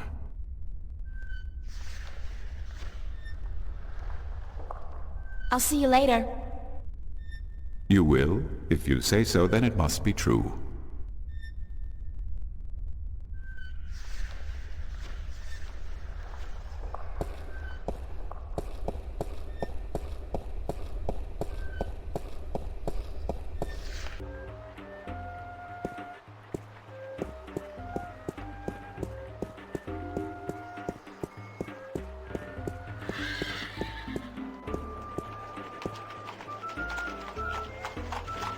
In a world without the screen, that's what passes for entertainment.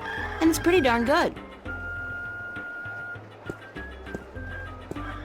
What a sorry-looking bird. Hey, you don't look too polished yourself, lady. Oops, I didn't know you could talk. Didn't look as if you could talk either. It's a talking bird.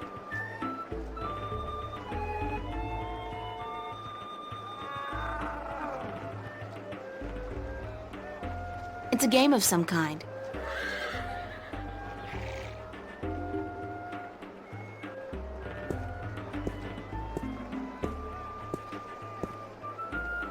I wonder if that's supposed to be anybody in particular, or just any old head. That's a particularly sleazy-looking merchant. I wonder what he's selling.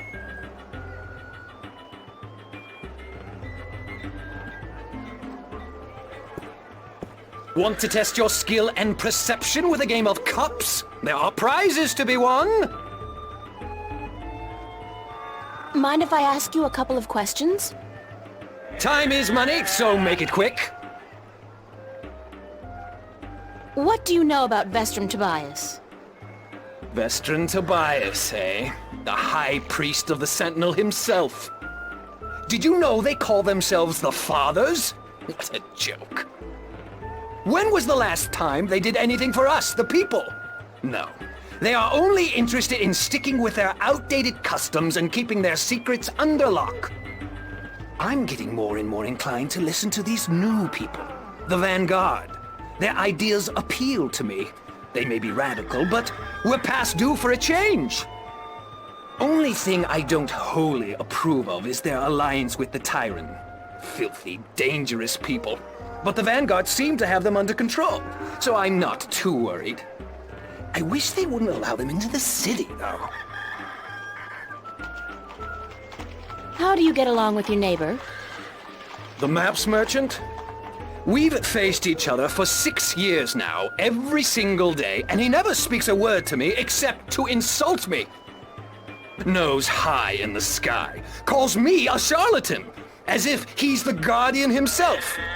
You know, good oversized bag of wind? Do you know anything about Stark? Not much. I'm not too sure if I even believe in the place. I mean, you hear the stories and you read the books. Well, I don't, but some do. A place where there's no magic, only science? Sounds like a bloody paradise, doesn't it? I mean, with my, skills, I could make a killing in a place like that.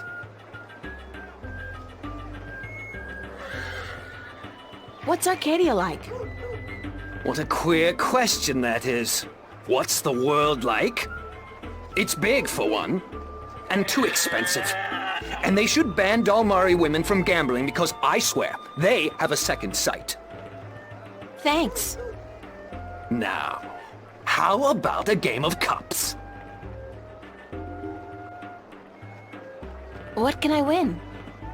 Well, there's coin, of course. Double your bet or choose from a wide variety of exotic prizes. Like this antique Domari canter from Gien. A superb replica of Mount Tyranny cast in pure solid iron.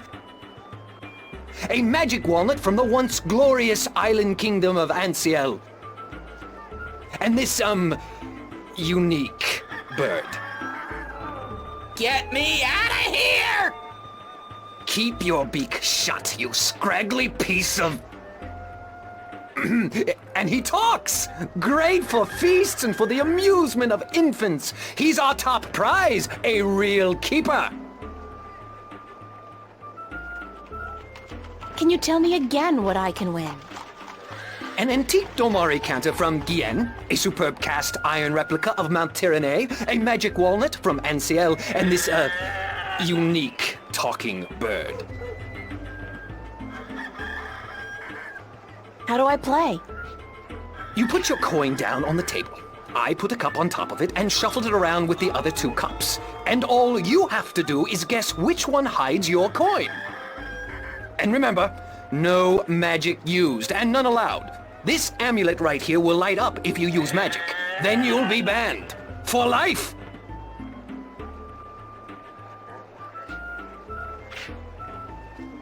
How do I play? You put your coin down on the table. I put a cup on top of it and shuffled it around with the other 2 cups. And all you have to do is guess which one hides your coin. And remember, no magic used and none allowed. This amulet right here will light up if you use magic. Then you'll be banned. For life!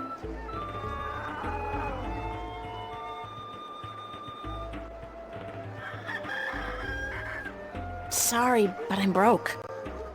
May the balance bring coin to your pocket, young lady, so that you may return to me and invest it in a game of cups. How about a game of cups today?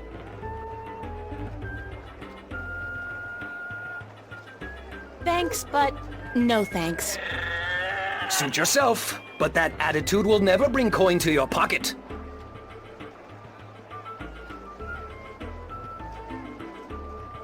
My intuition tells me Maps! that he sells maps.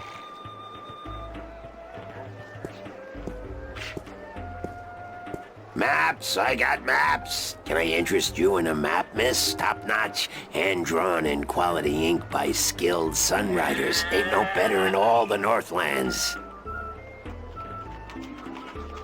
How much are your maps? That depends, miss. I got a very nice one here of the Border Mountains for only 6. Arons, fresh from the quill of a sunrider. Maps, get your maps here. Do you sell maps of the city? Can't help you there, miss. The Guild of Tourism has monopoly on city maps. I can tell you're not from around here, or you'd know that. Got tons of maps of all the Northlands, though, from the city of Tyron to the Bay of Fire. Maps!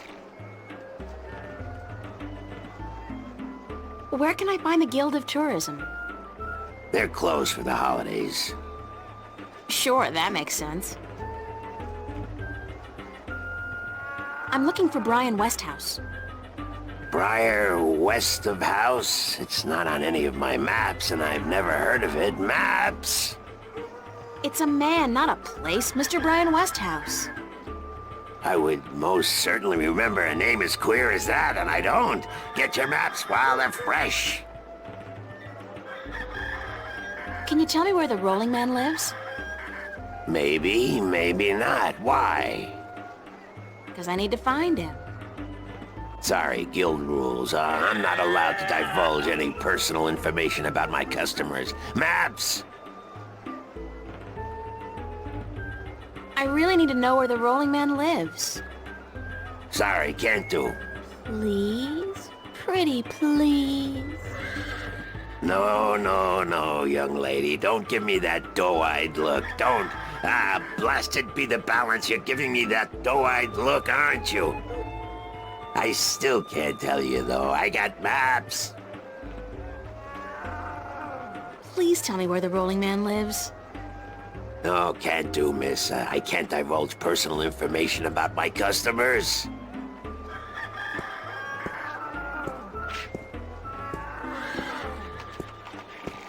You're late again. And you know what else? You're fired! Give me back the delivery list and get your sorry blue skin elsewhere! Hired hell. Bah! Never hire a Dolmari to do a human job. What are you gonna do now, without a delivery boy? Hire a new one, of course. Blasted be the balance. That means I'll have to pay the damn fee to the Guild of Merchants. Damnation! Maybe I could help you out. You? How? I'm quick, honest, and reliable, and I've got a lot of experience in the service industry. Perhaps a female errand boy could work if the Guild of Merchants don't find out. I won't tell them if you don't.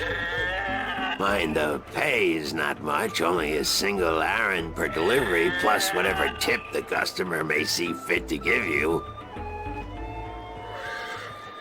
I'll take the job, if you want me. Agreed. Maybe you'll even bring in some new business. Here's the delivery list for today and your first map. It's for the captain of the White Dragon. Nebeve, I think his name is. You'll find him in the harbor.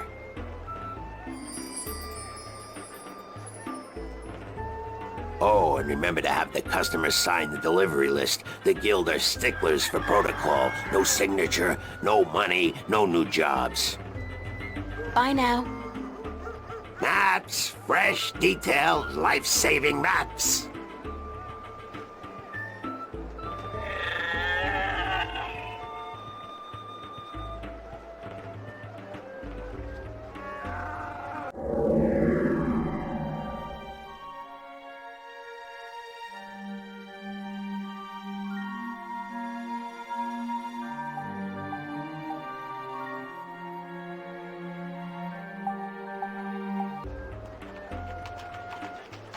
It's a map of the Sea of Songs. I was told to deliver it to Captain Horatio Nebeve.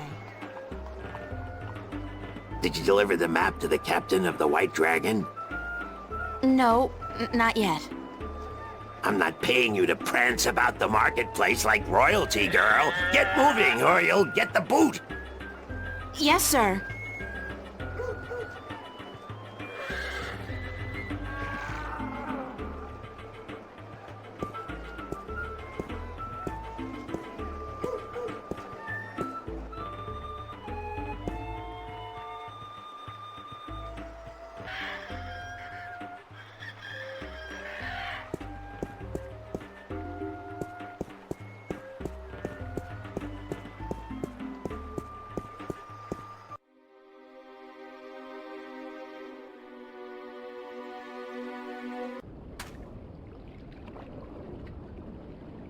Stout guardians of the city. Wooden, but stout. And that blue fire is way cool. This lady's selling fresh fish. I've never seen fish like this before. But if it's wet and has fins, fish it is.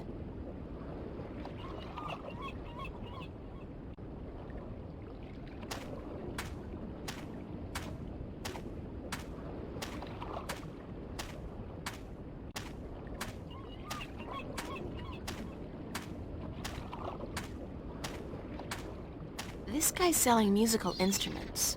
Most of these I don't even recognize. But he's got a drum in there and what looks like half a guitar and a couple of dried rabbit carcasses. Ugh.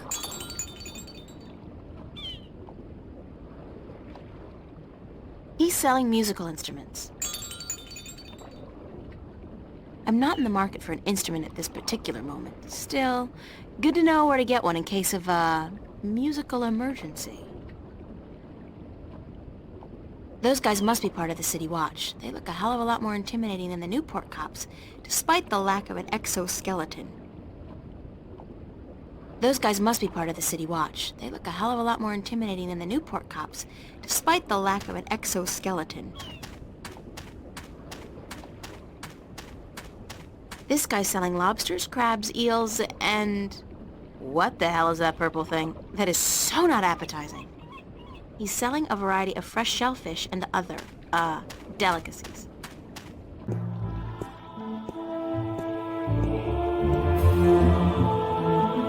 The size of these galleons is truly breathtaking. And there are dozens of them, not to mention a number of smaller vessels. Mercuria must be a very important and very busy port. It's a lighthouse, much like the ones we have at home, except this one, of course, burns a blue fire. Blue fire. It's either propane or magic. I'm guessing the latter.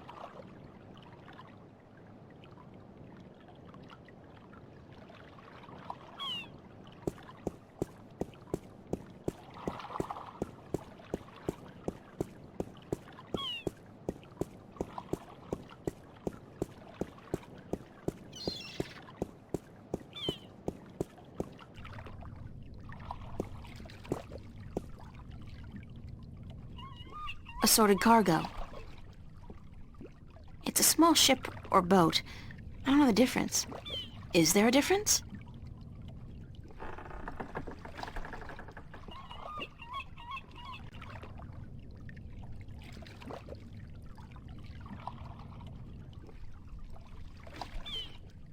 Judging by his ungainly stance, I'd say he's a mariner pining for the sea.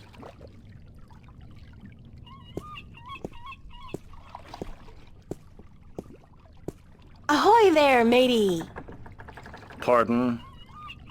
Isn't that how you sailors greet each other? No. What do you say then? Usually, hello.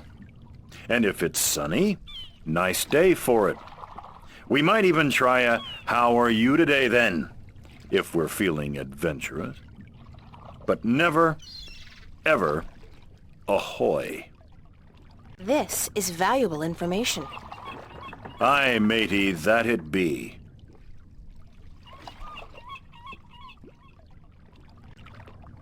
Is this the White Dragon? That's what the big white letters on the prow spell out. What do you think? I'm looking for the captain. Is he around? What would you with the captain of the White Dragon? I have a delivery for him, a map from the map merchant at the Temple Market.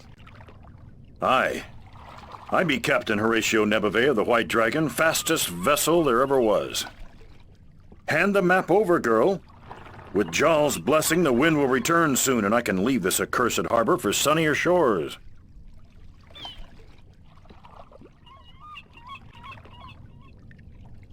Nice day for it.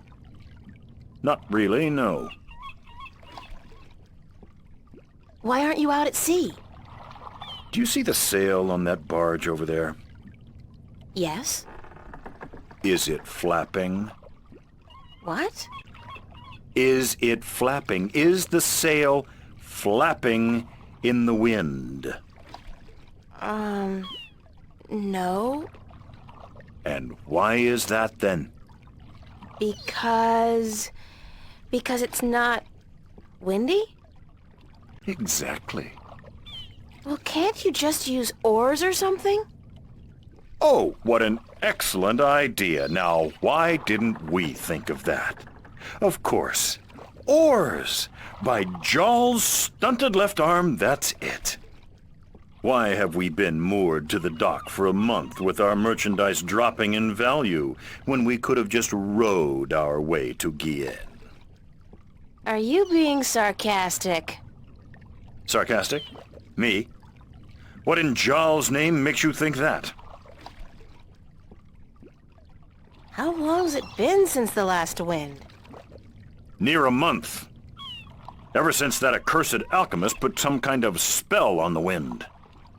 The Mojal be cursed if I know why. But it's a bloody catastrophe. I've sent some good people of mine up north to deal with him. But not one has returned. Now the Areed High Council speak of sending an entire army platoon to sort him out. But I'm afraid that just might piss him off.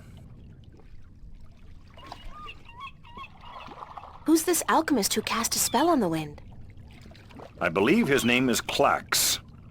Roper Clax. Lives in a bloody rock somewhere up north, beyond Riverwood. Thanks for the chat. Aye. How are you today, then? Like you care. Bye. It's Captain Horatio Nebuve of the White Dragon. It's the White Dragon, apparently the fastest vessel there ever was, although I'm guessing that'll be kind of difficult to prove.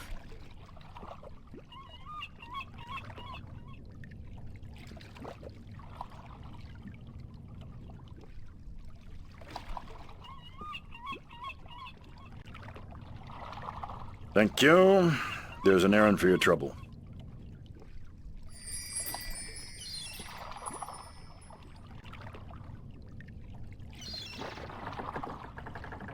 It's a single iron coin.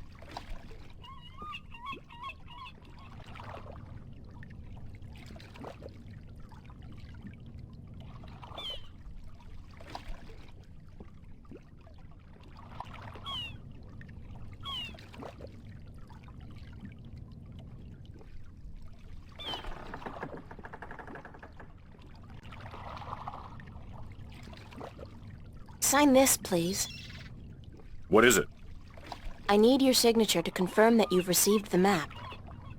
Map? What map? The one I just gave you. Oh, that one. Sorry, I never put my signature on a piece of paper.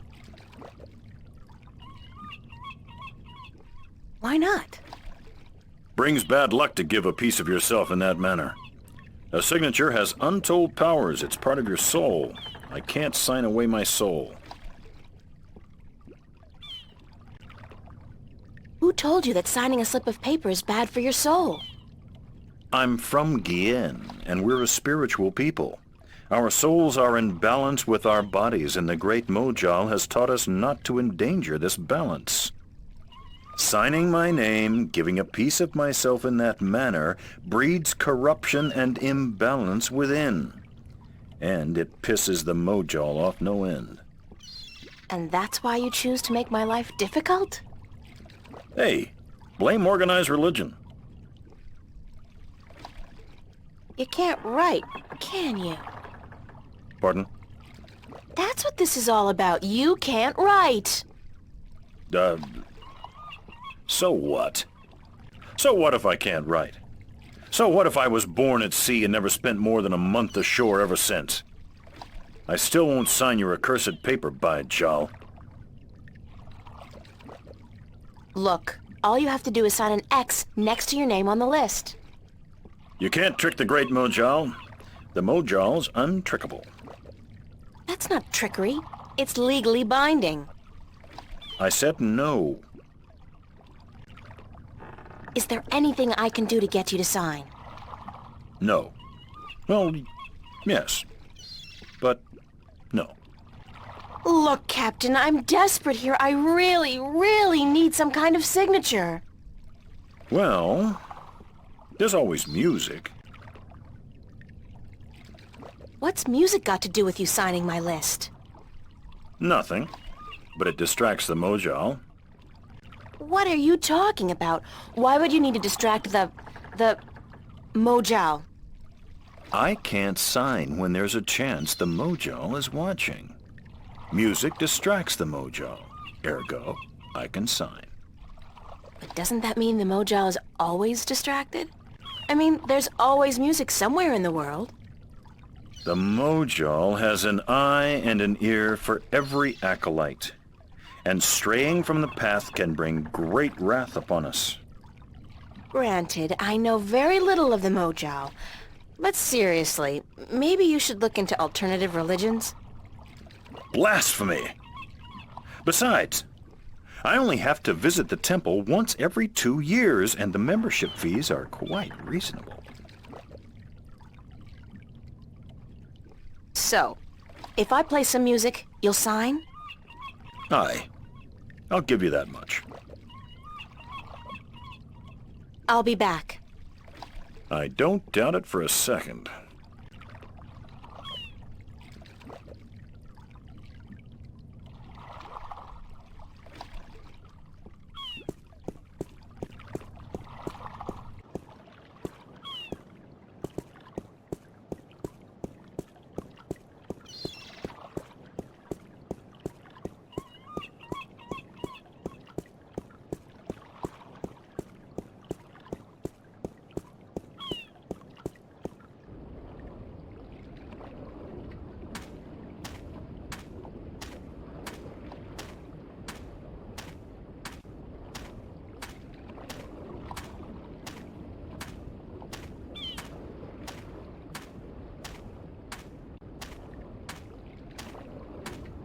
What's your, most affordable instrument?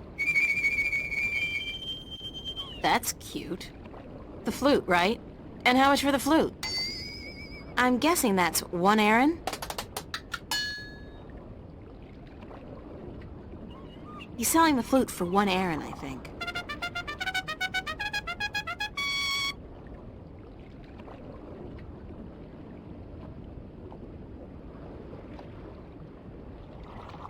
I'll have the flute. That's 1 Aaron, isn't it?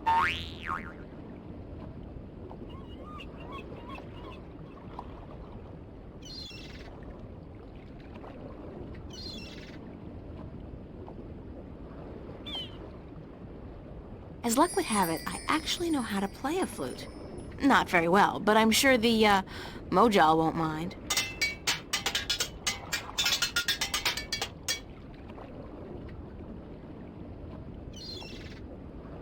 I'm not in the market for an instrument at this particular moment. Still, good to know where to get one in case of a musical emergency.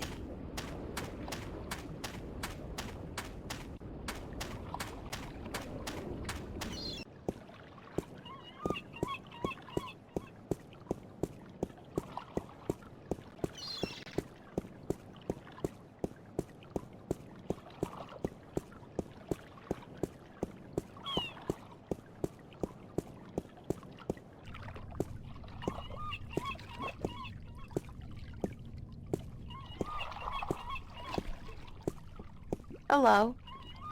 Uh-huh. Bye.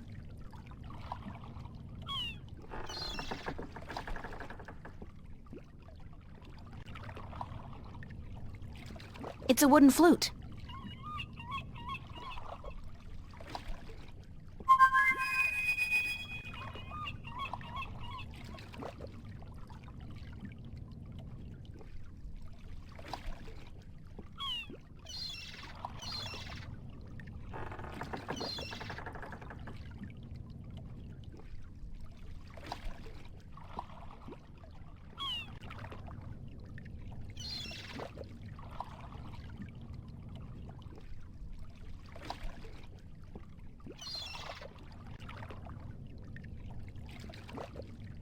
I'm ready to play some music if you're ready to sign. Aye, go on, but don't stop until I'm done signing, or the Mojal will surely wreak vengeance on us both.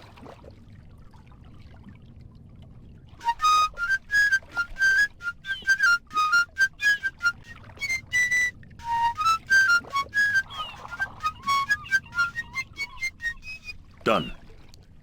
Here you go. And don't ever ask me to sign anything ever again. I can pretty much guarantee you that.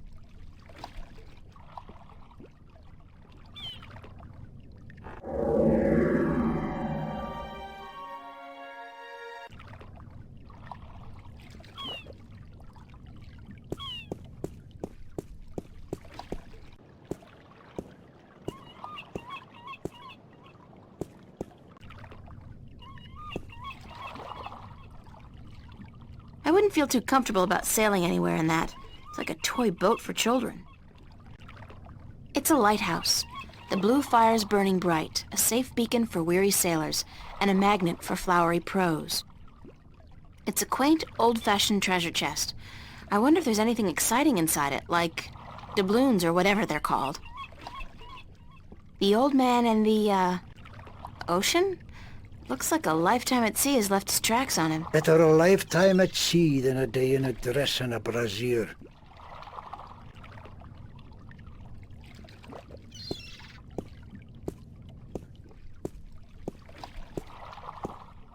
Hello, old man. I got me no treasure, and I got me no map of no buried treasure. I just be an old sailor with no ship, so leave us be.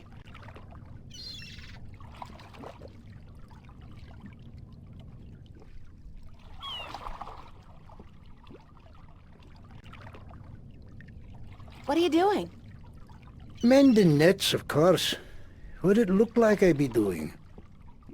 I'm not well versed in maritime customs. Mar what? Ah, yous mean sea life, do you not? Ah, the smell of the salty sea, the lapping of waves on your ship, the spray of cold water on your face, plump maidens in every part. Aye, I tell yous, I be having stories about the sea. Care to share some of your maritime stories with me? Mar what? Ah, tales of the sea, right? Sure, sweetie, I be happy to. Now, what stories be you wanted to hear, then? Any tale of your exciting adventures will do. Aye, I be having plenty of tales to tell. There be the tale of me adventures in the Baksheevan Empire, if you'd be interested. It'd be a tale of grand romance, just up your alley, be sure of it. Sure, that sounds like a fine story. Aye. It be near on 50 years ago that I was a mate on a sturdy old lady called the Three-Legged Whore. The what? What do I be saying? She was called the Thrifty Horse, she was. Aye, that be her name. The Whistle Whatsit. You don't remember the ship's name, do you? Anyways, I be a young mate then, and we be anchored in Monterba, the grand western port of the once glorious Baksheevan Empire. I be having ship leave until the following evening, and it be me first visit to that exotic and dangerous port. So I sets out to have a look around. Now, bear in mind that Monterba be ruled by a Mock. Like all large Baksheevan cities.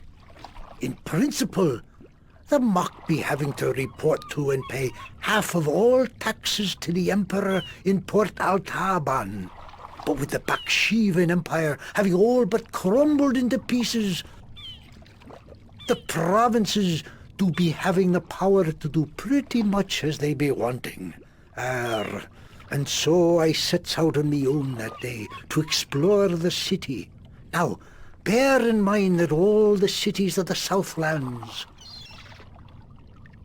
and that be me adventures in the once glorious empire of Bakshiva, and that be how I meet me bird, how I seduce and romance the Mock's daughter, how I be chased from Monterba by the Mock's soldiers, and how I be the first man to walk across the desert of Shangagriel, the wastelands, and how I be getting this awful rash on. Girl, you do not be sleeping, do you?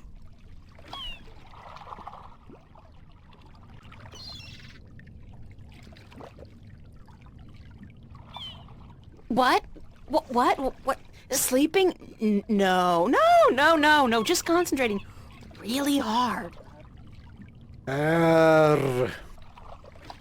Good story, though. Solid material. Ever considered doing a book? Aye, but the agents in Marcuria be bloodthirsty vampires with no thought but to milk your life's blood. Oh, so they take an outrageous commission, then? No. They actually be bloodthirsty vampires with a penchant for biting your neck when you ain't be looking. Huh.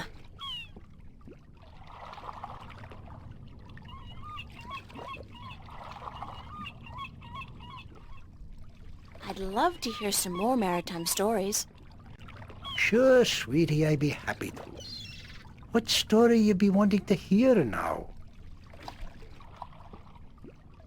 Any tale of your exciting adventures will do.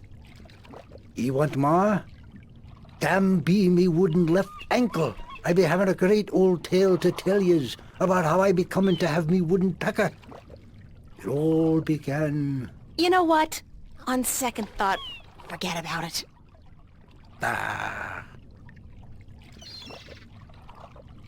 What have you got in that chest? What chest? The one you're sitting on. Oh, that be no chest, girl. That be me stool. Aye, me stool, carved into the uncanny likeness of a chest. But what's in it? No priceless treasure, that be for sure. Nothing at all. It be empty. No, really. What's in the chest? Oh, live snakes. Aye, snakes that'll bite your face off before you have time to jump. Better leave them be, then. I'm still curious about that chest. Right. I be telling yous, curse the balance, girl. You never give up, do you? I be having no real treasure in here, like I told ye. But it be where I keep me personal articles and things I be picking up now and then on me travels. And me bed, it's where I be keeping me bed before I be losing him. I be a stupid old man. He be my best friend. I ain't nobody else around to talk to, you see, on account of him being a talking bird. What happened to your talking bird? It cheated out of him. Aye, that cups handler on the marketplace be cheating me in a full game of cups, and I be having to give me bird up to try to win me money back. And what happened? He be taking me bird when I be choosing the wrong cup. Aye, my best friend taken from me. Cursed be the balance. I be all lonesome now. The worst part is that me bird is now a prize to be won. A prize in a cups game. Beat the handler thrice and you win a prize of your choice, me poor bird. What's your bird's name? Bird. Oh. I'd better get going. Ah, yous young'uns be always running round. Everything be so important. Yous be having no time to sit down and take a breath. So go. Be not wasting your time here with me.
It's a talking bird.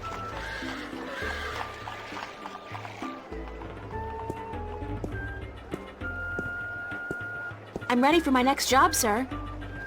Yes, good. Did you get the captain's signature?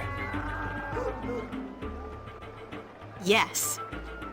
Hand me the delivery list so that I can see for myself. You know, you remind me of somebody I know. A real Scrooge. Good. What's a Scrooge? Maps, new revisions, lifesavers, maps.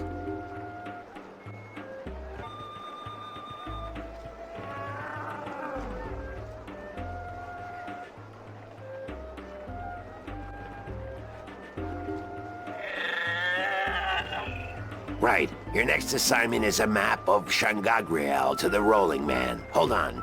Did you not ask me about him earlier today? No, that wasn't me. That was somebody else. I could have sworn. Well, no matter. Do you know how to get to the Rolling Man's house? I forget. Let me explain then. Now, pay attention because this is complicated. He has chosen to live in the most inaccessible place in the city, but I guess he has his reasons. First, you head west off the marketplace on Oak until you get to a tiny little apothecary, Mrs. Cassop's Herbs and Oils, where you turn north on South Street. Confusing that, for about 4 minutes of brisk walking. That's when you see a large grove of trees. It's a memorial to those who died in the last war with the Tyrant back the balance knows when. Can't see why they choose to remind us of that, where you'll turn left. That's west? No, left. That'll take you back south, but onto North Street instead. And that keeps you out of the Dalmari neighborhood. Down that way, nasty neighborhoods. Keep walking south for about, or was that north? Wait, north on South Street, south on North Street, or the other way around. Anyway, find the Rose Bridge off Iread Avenue and cross it. There's a river? No, just a bridge. The river disappeared 500 years ago. No one knows what happened to it. After you've crossed the bridge, you'll be on the western slopes of Marcuria. And that's where West House... I mean, the Rolling Man lives. No, far from it, but you need to pass through that part of Marcuria to get to the Rolling Man. Keep south and watch out for the livestock. They're likely to attack in that part of town. Eventually you'll get to a large circular square. That's where they used to hold executions back when the city was civilized. You call murder civilized? Better than locking people up for years, as any level-headed person would tell you. Our freedom cannot be curtailed. Real men choose the honor of death to the shame of incarceration. Yeah, sure you do.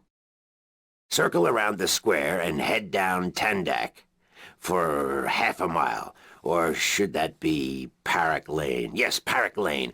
Head west on Parak Lane for half a mile, then turn right at the Maiden's Honor Tavern. North again? No, west. Parak Lane has a few twists and turns. Anyway, you should now be able to see the Ivory Tower. Is it a big tower?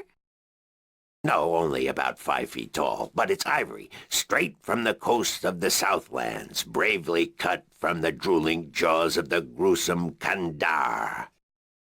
Big creature, 4 legs, large ears, long snout, sort of grayish in color? Yes, the horror of the Southlands. Many a brave hunter has fallen victim to its ravaging hunger. Good grief. Okay, then what? Pass by the tower to the edge of the cliff and look down. The Rolling Man has built his home on the cliffside. It's a wonder he's not been washed away by the storms. I hope I got all that. Basically, go west until I hit the edge, right? Yes, that would be correct.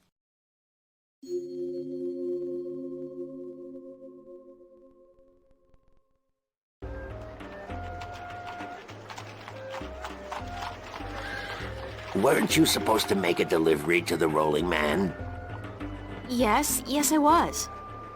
Then what in the deepest, darkest recesses of Mount Tierney are you doing here? Get to it and remember to get his signature.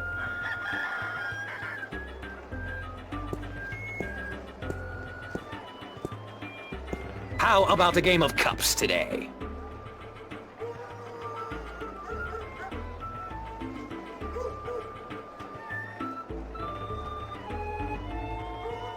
Thanks, but no thanks. Suit yourself, but that attitude will never bring coin to your pocket.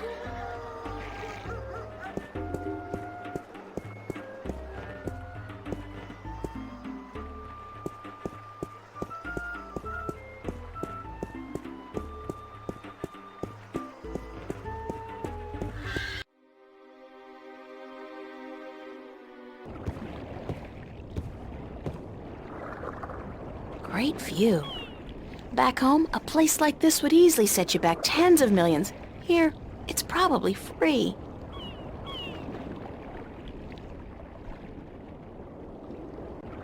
That'd be just rude.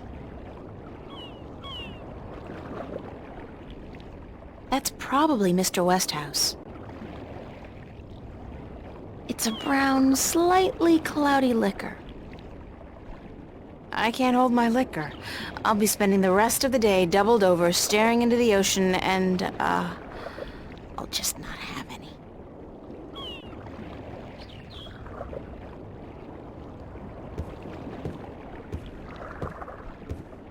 Hello, Mr. Westhouse? Damn, Mason, what is it now? Oh, well, guess you're not calling on behalf of that son of a bitch Sanyef, are you? Sorry, I don't know who... No, that's very unlikely. From what I hear, he doesn't much enjoy the company of women. Well, who in damnation are you? April Ryan, sir. Ryan? Doesn't sound very Northlandian. Are you by any chance from the coast of... Yeah, hold on. Ryan? April Ryan? I'll be damned. You're from Stark. Apparently. Until today, I thought I was just from Earth.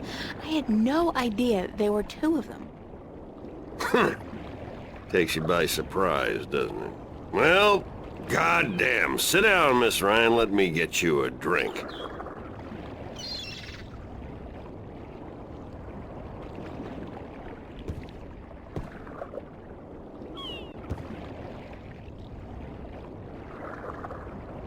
The liquor over here stinks to high heaven. Magic pollutes the purity of the spirit, but I keep a bottle of Glenfiddich for special occasions. Thanks for the offer, sir, but I didn't come here to have a drink. Really? I see. This isn't a social call. No, sorry. Oh, no matter. It's still a pleasant surprise to meet someone from home. Now, what may I do for you?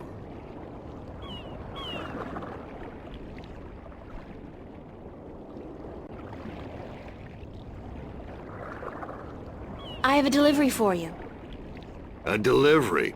When did the U.S. Postal Service start delivering mail to Arcadia? It's from the map merchant at the market. It's just a map. Oh, good. I've been waiting for you. Hold your horses. What are you doing working for the Guild? Are you planning on staying in Marcuria? I'd strongly advise against it, Miss Ryan. Arcadia may look like a pastoral fairy tale realm, but it's not. You bleed as easily here as you do in Stark, and magic can do more damage than a gun. I'm not planning on staying, but I had to find you. The map merchant was the only one who knew where you lived, and he wouldn't tell me. So I got him to hire me, and you were the second delivery on my list. Gods. Carrick and his misguided loyalty. I'll have a word with the man. Thanks for the map, though. I collect them. There's not much else to do in this godforsaken city.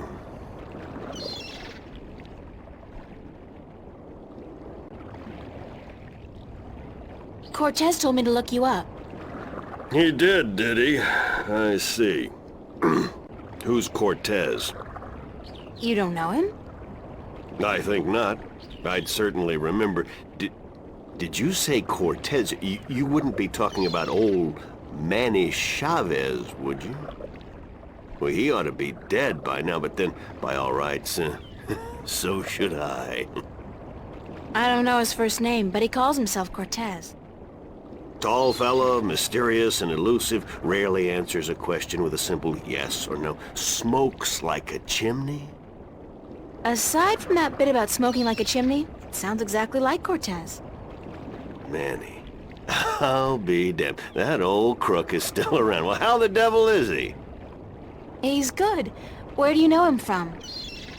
Oh, my old life back in Stark. We had some exciting adventures, him and I. Actually, he's part of the reason I ended up here. I last saw him in the winter of 1934. But that's almost 300 years ago. Yeah. Funny, isn't it? And I'm sure he doesn't look a day older than he did back then. The handsome devil. Well, if I'm going to accept magic in parallel worlds, I might as well accept people living 300 years. Oh, no, you misunderstand. I'm only 46. I arrived here about 15 years ago, but I left Stark in 1934. Between the worlds, where you dream time has little meaning, I was trapped, you see, for quite a while. For 300 years? Time went by pretty fast. It didn't seem so bad at the time, but now that you mention it, 300 years, quite disconcerting, really. Quite disconcerting.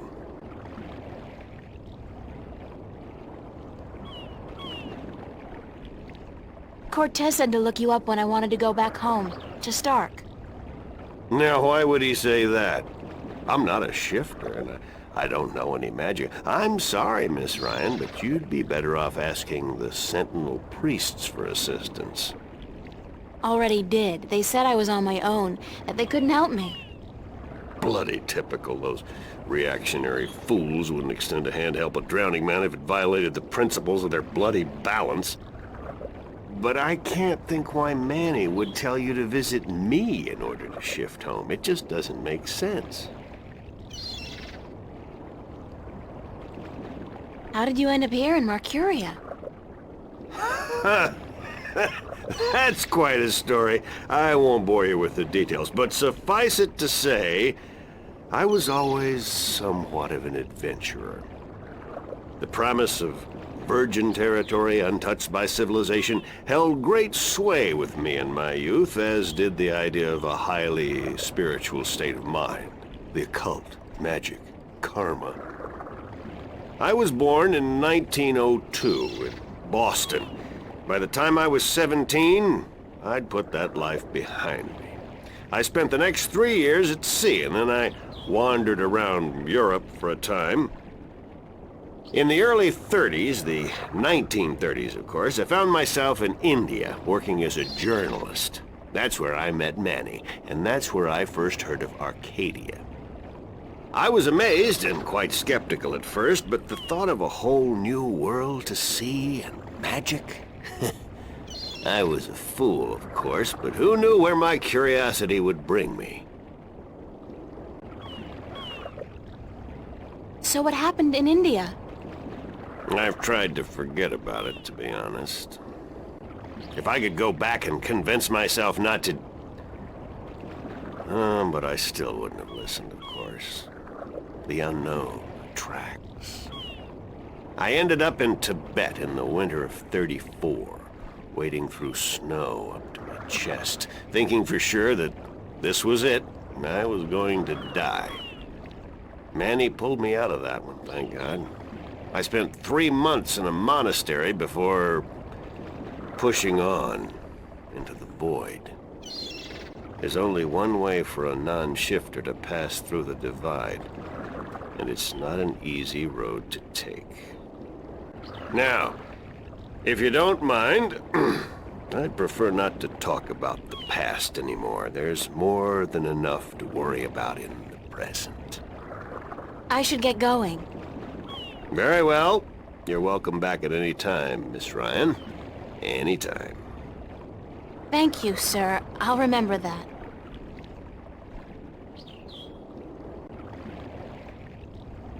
Hello, Mr. Westhouse? Back again so soon, Miss Ryan?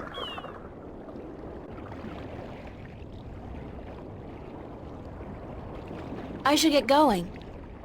All right.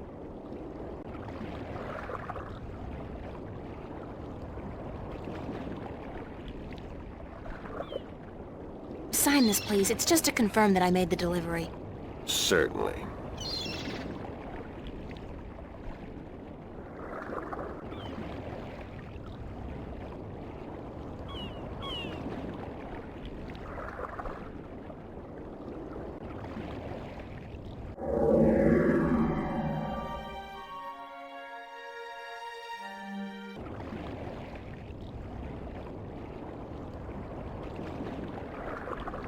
Hold on 1 second, Miss Ryan. I just remembered something.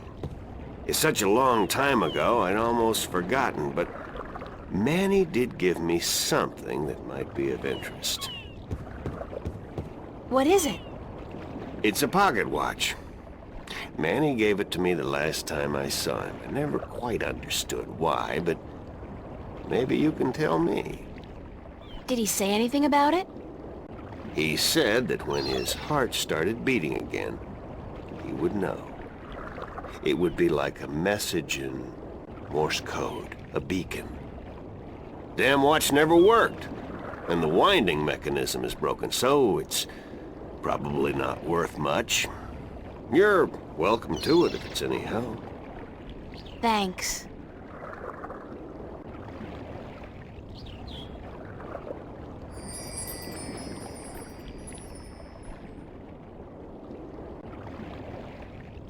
It's an antique pocket watch. It's not ticking. The knob used for winding the watch seems to have broken off, and there's only a tiny hole left.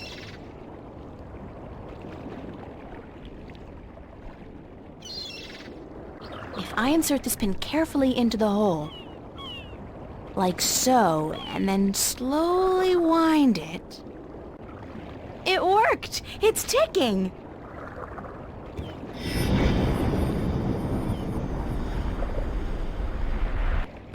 Did it! It's a shift! I can go home! By God, it's a shift. I haven't seen one for ages. Why don't you come back with me, Mr. Westhouse? You could say hello to your old friend, Manny. If I tried to step through that, Miss Ryan, I would suffer a most unpleasant experience. And I would be lost in the between forever. Besides, I built this house with my own 2 hands.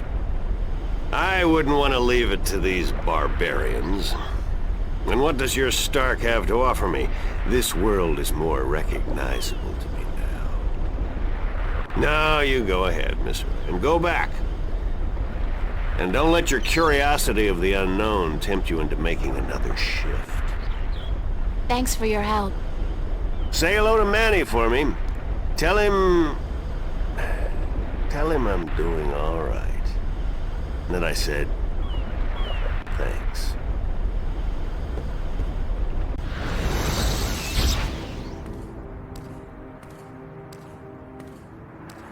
Cortez. Oh, God, it's real. It's all true. I saw it. I saw the other world. Arcadia. Either I'm going crazy or you were right about everything. Let's hope for the latter, mi amiga? So I gather your trip was a success. Success? My whole world has been turned topsy-turvy, so I don't think success is the right word. Nothing about it makes sense. Fact is, I don't believe in magic. The sun does not need you to believe in it to rise in the morning, señorita. You have seen the truth with your own 2 eyes. I can do nothing more to convince you. It is up to you now.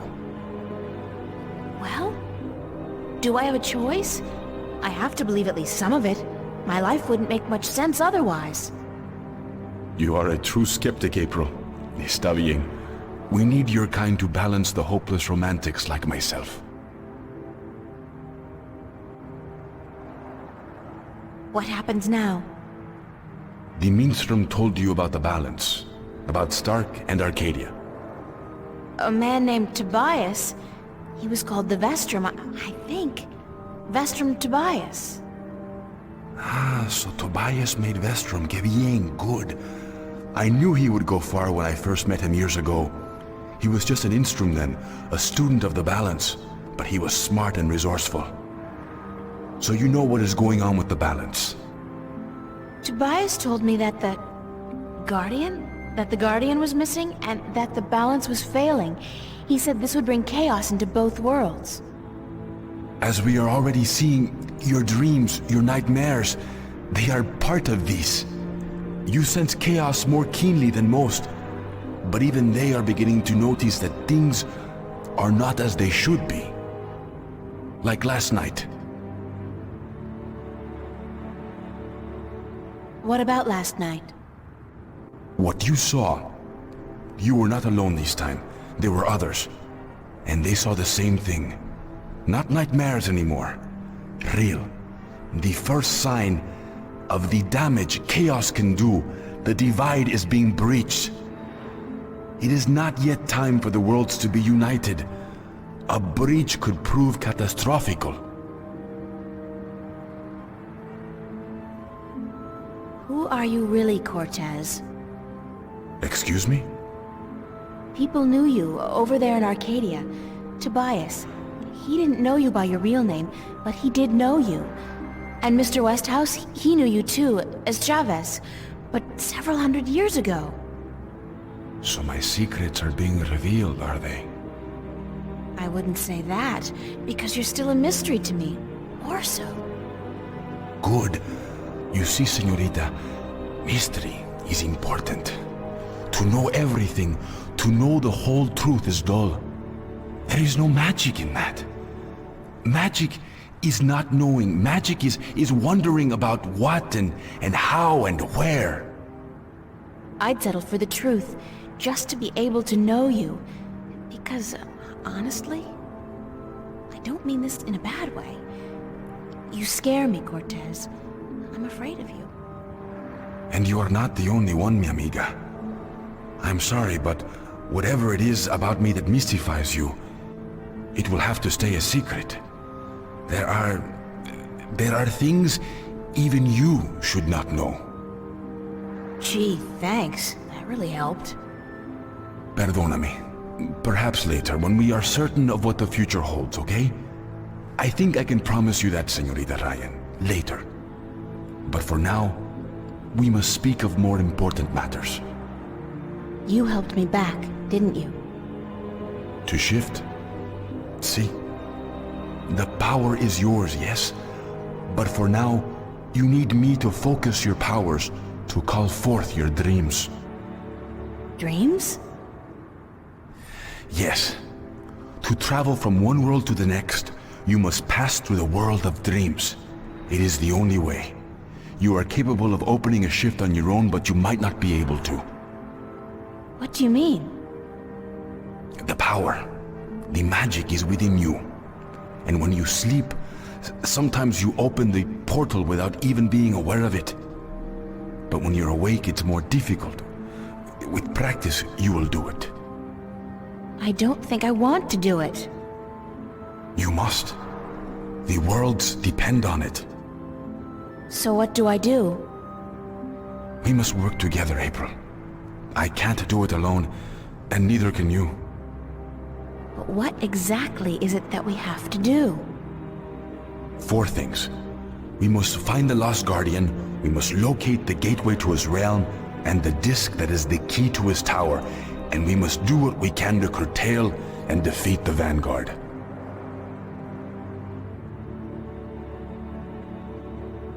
How are we going to find the Guardian? The moment he surrendered his throne and left his realm, he stepped back into our world. This world, Stark. This is where he was born, and so this is where he must return to. But he could be anywhere, right? This city has power, April. Not magic, but the opposite of magic. And it draws people to it like flies to an open fire. All the pieces of the puzzle come together here. You, me, the Vanguard, the Guardian. I can guarantee you that he's here. But where exactly I do not know. I think maybe the Vanguard do. I think they may have him. If they have him, how are we going to get him back? And why do they need him? Why do we need him? He left his realm, but he's the last Guardian, and only he can open the doorway back to his realm to let his successor through. The Vanguard knows this, but what they don't know, yet, is how to get there.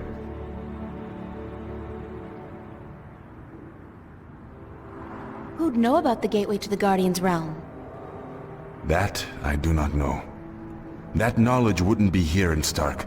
You must go to Arcadia, study the books, talk with the Minstrom and others who might know, but not yet. First, we must finish our mission here. Where's the key to the Guardian's realm? In Arcadia. The key contains 2 parts. One is the disc itself, the other is the 4 jewels, the eyes of the dragons. That gives the disc the properties of the balance and makes it complete.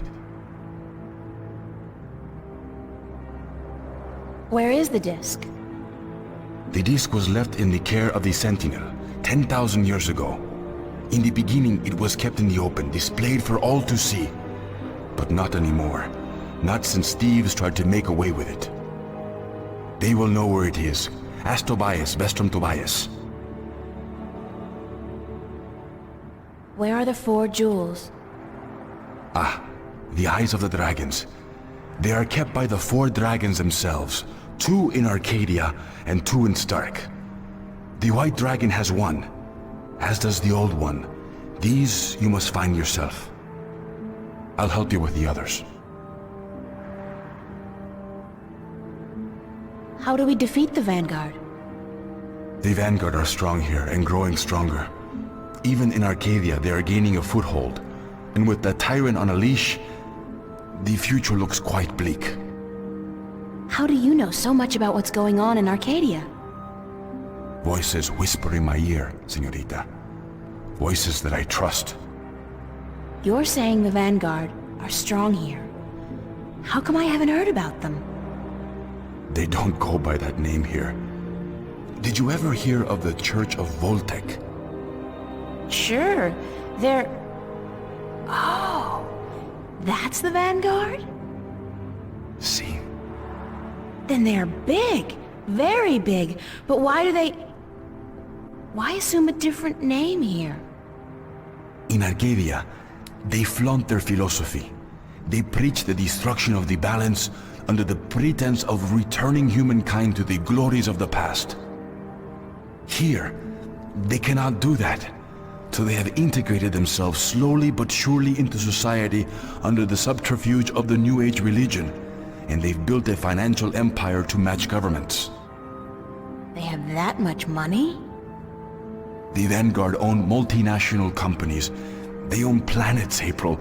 They own armies. All they need is the balance, and they will own everything. The twin worlds will be at their mercy. So, we basically don't stand a chance, do we? Against an enemy like that. If we hold at bay the forces of chaos, and if we ensure the natural continuation of the Guardian's role within the balance, then they will have lost. How are we supposed to fight this chaos you keep talking about? You're the key, April. You have the power to shift, yes, but there's more to you than that. You are a child of the balance, and no, that will have to wait. By just being alive, you counter chaos. Without you, last night might have turned out much worse. That tiny breach might have been permanent. I didn't do anything. Imagine the power you wield when you really do something.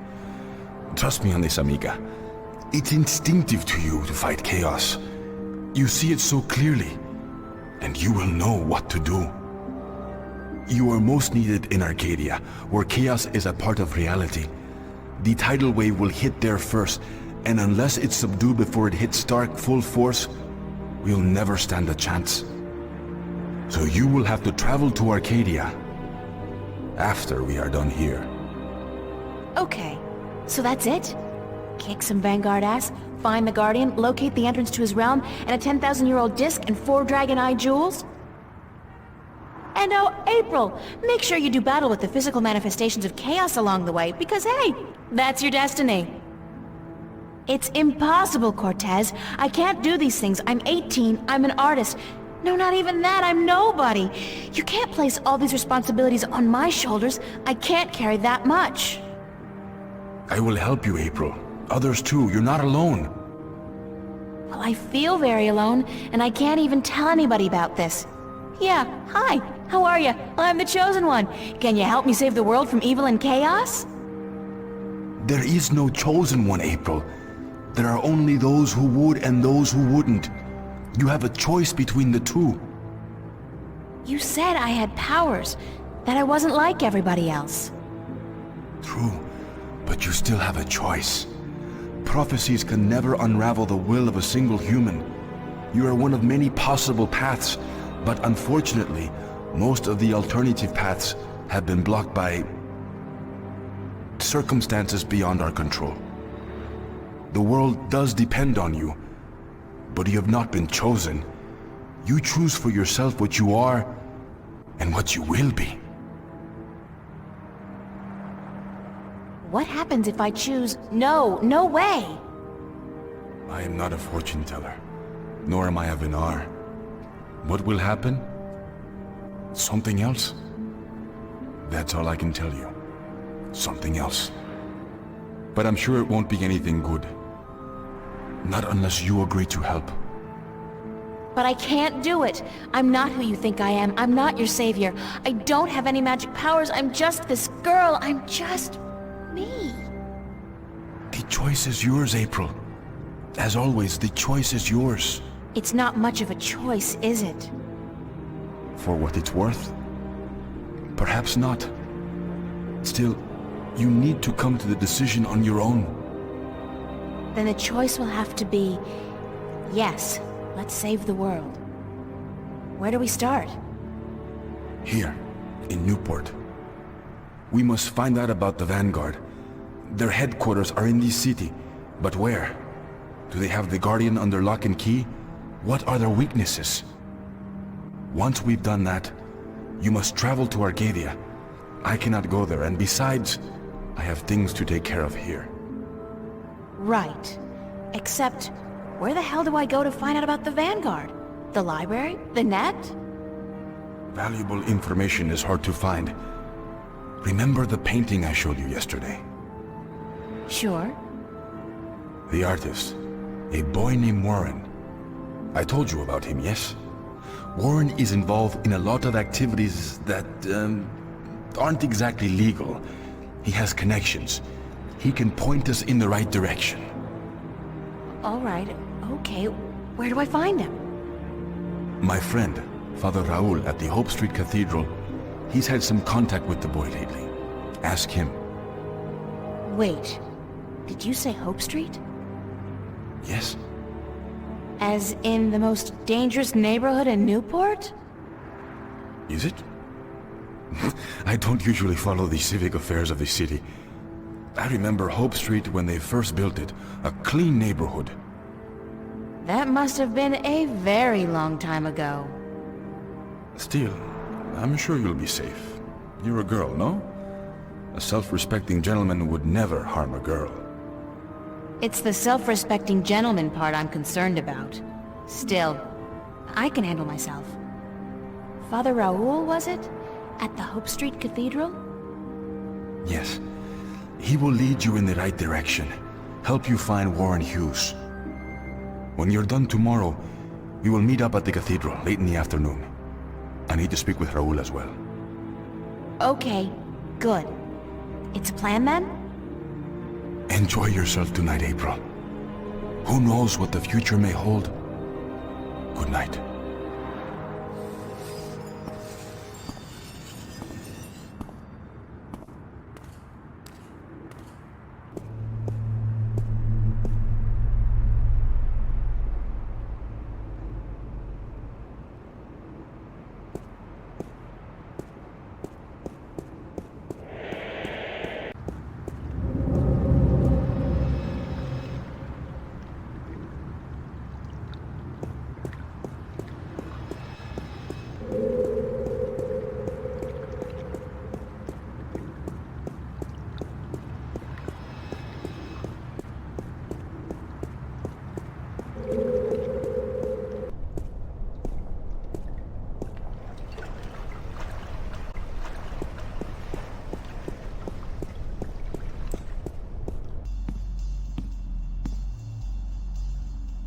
That's Charlie.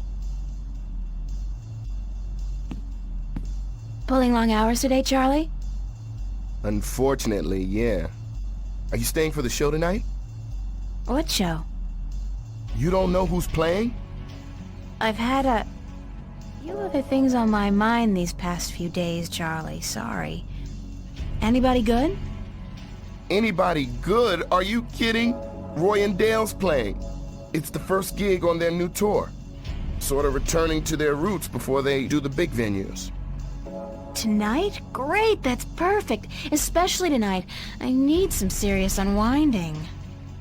Yeah? What's up?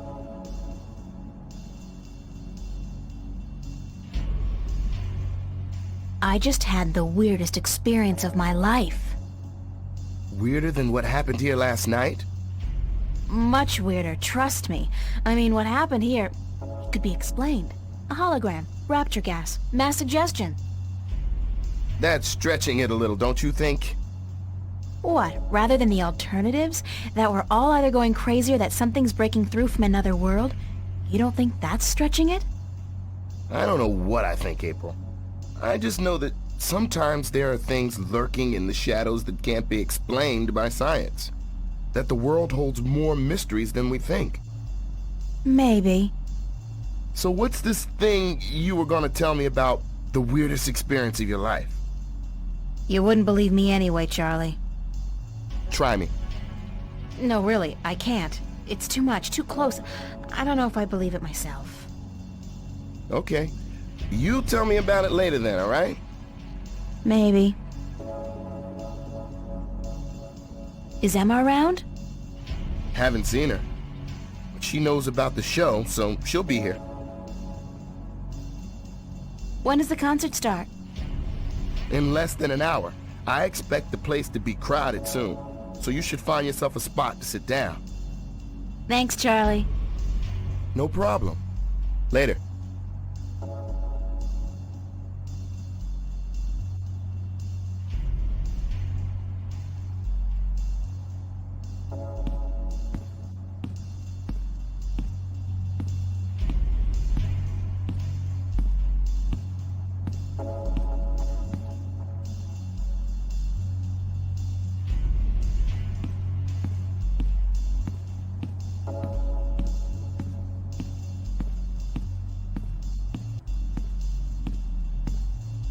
So where have you been all day? You didn't show up at school, you weren't at work, and then Fiona tells me you're out looking for Cortez again, and on top of that, Zach brags about bagging a date with you. What's up with that? Oh, shit! Zach! I totally forgot. He's gonna kill me.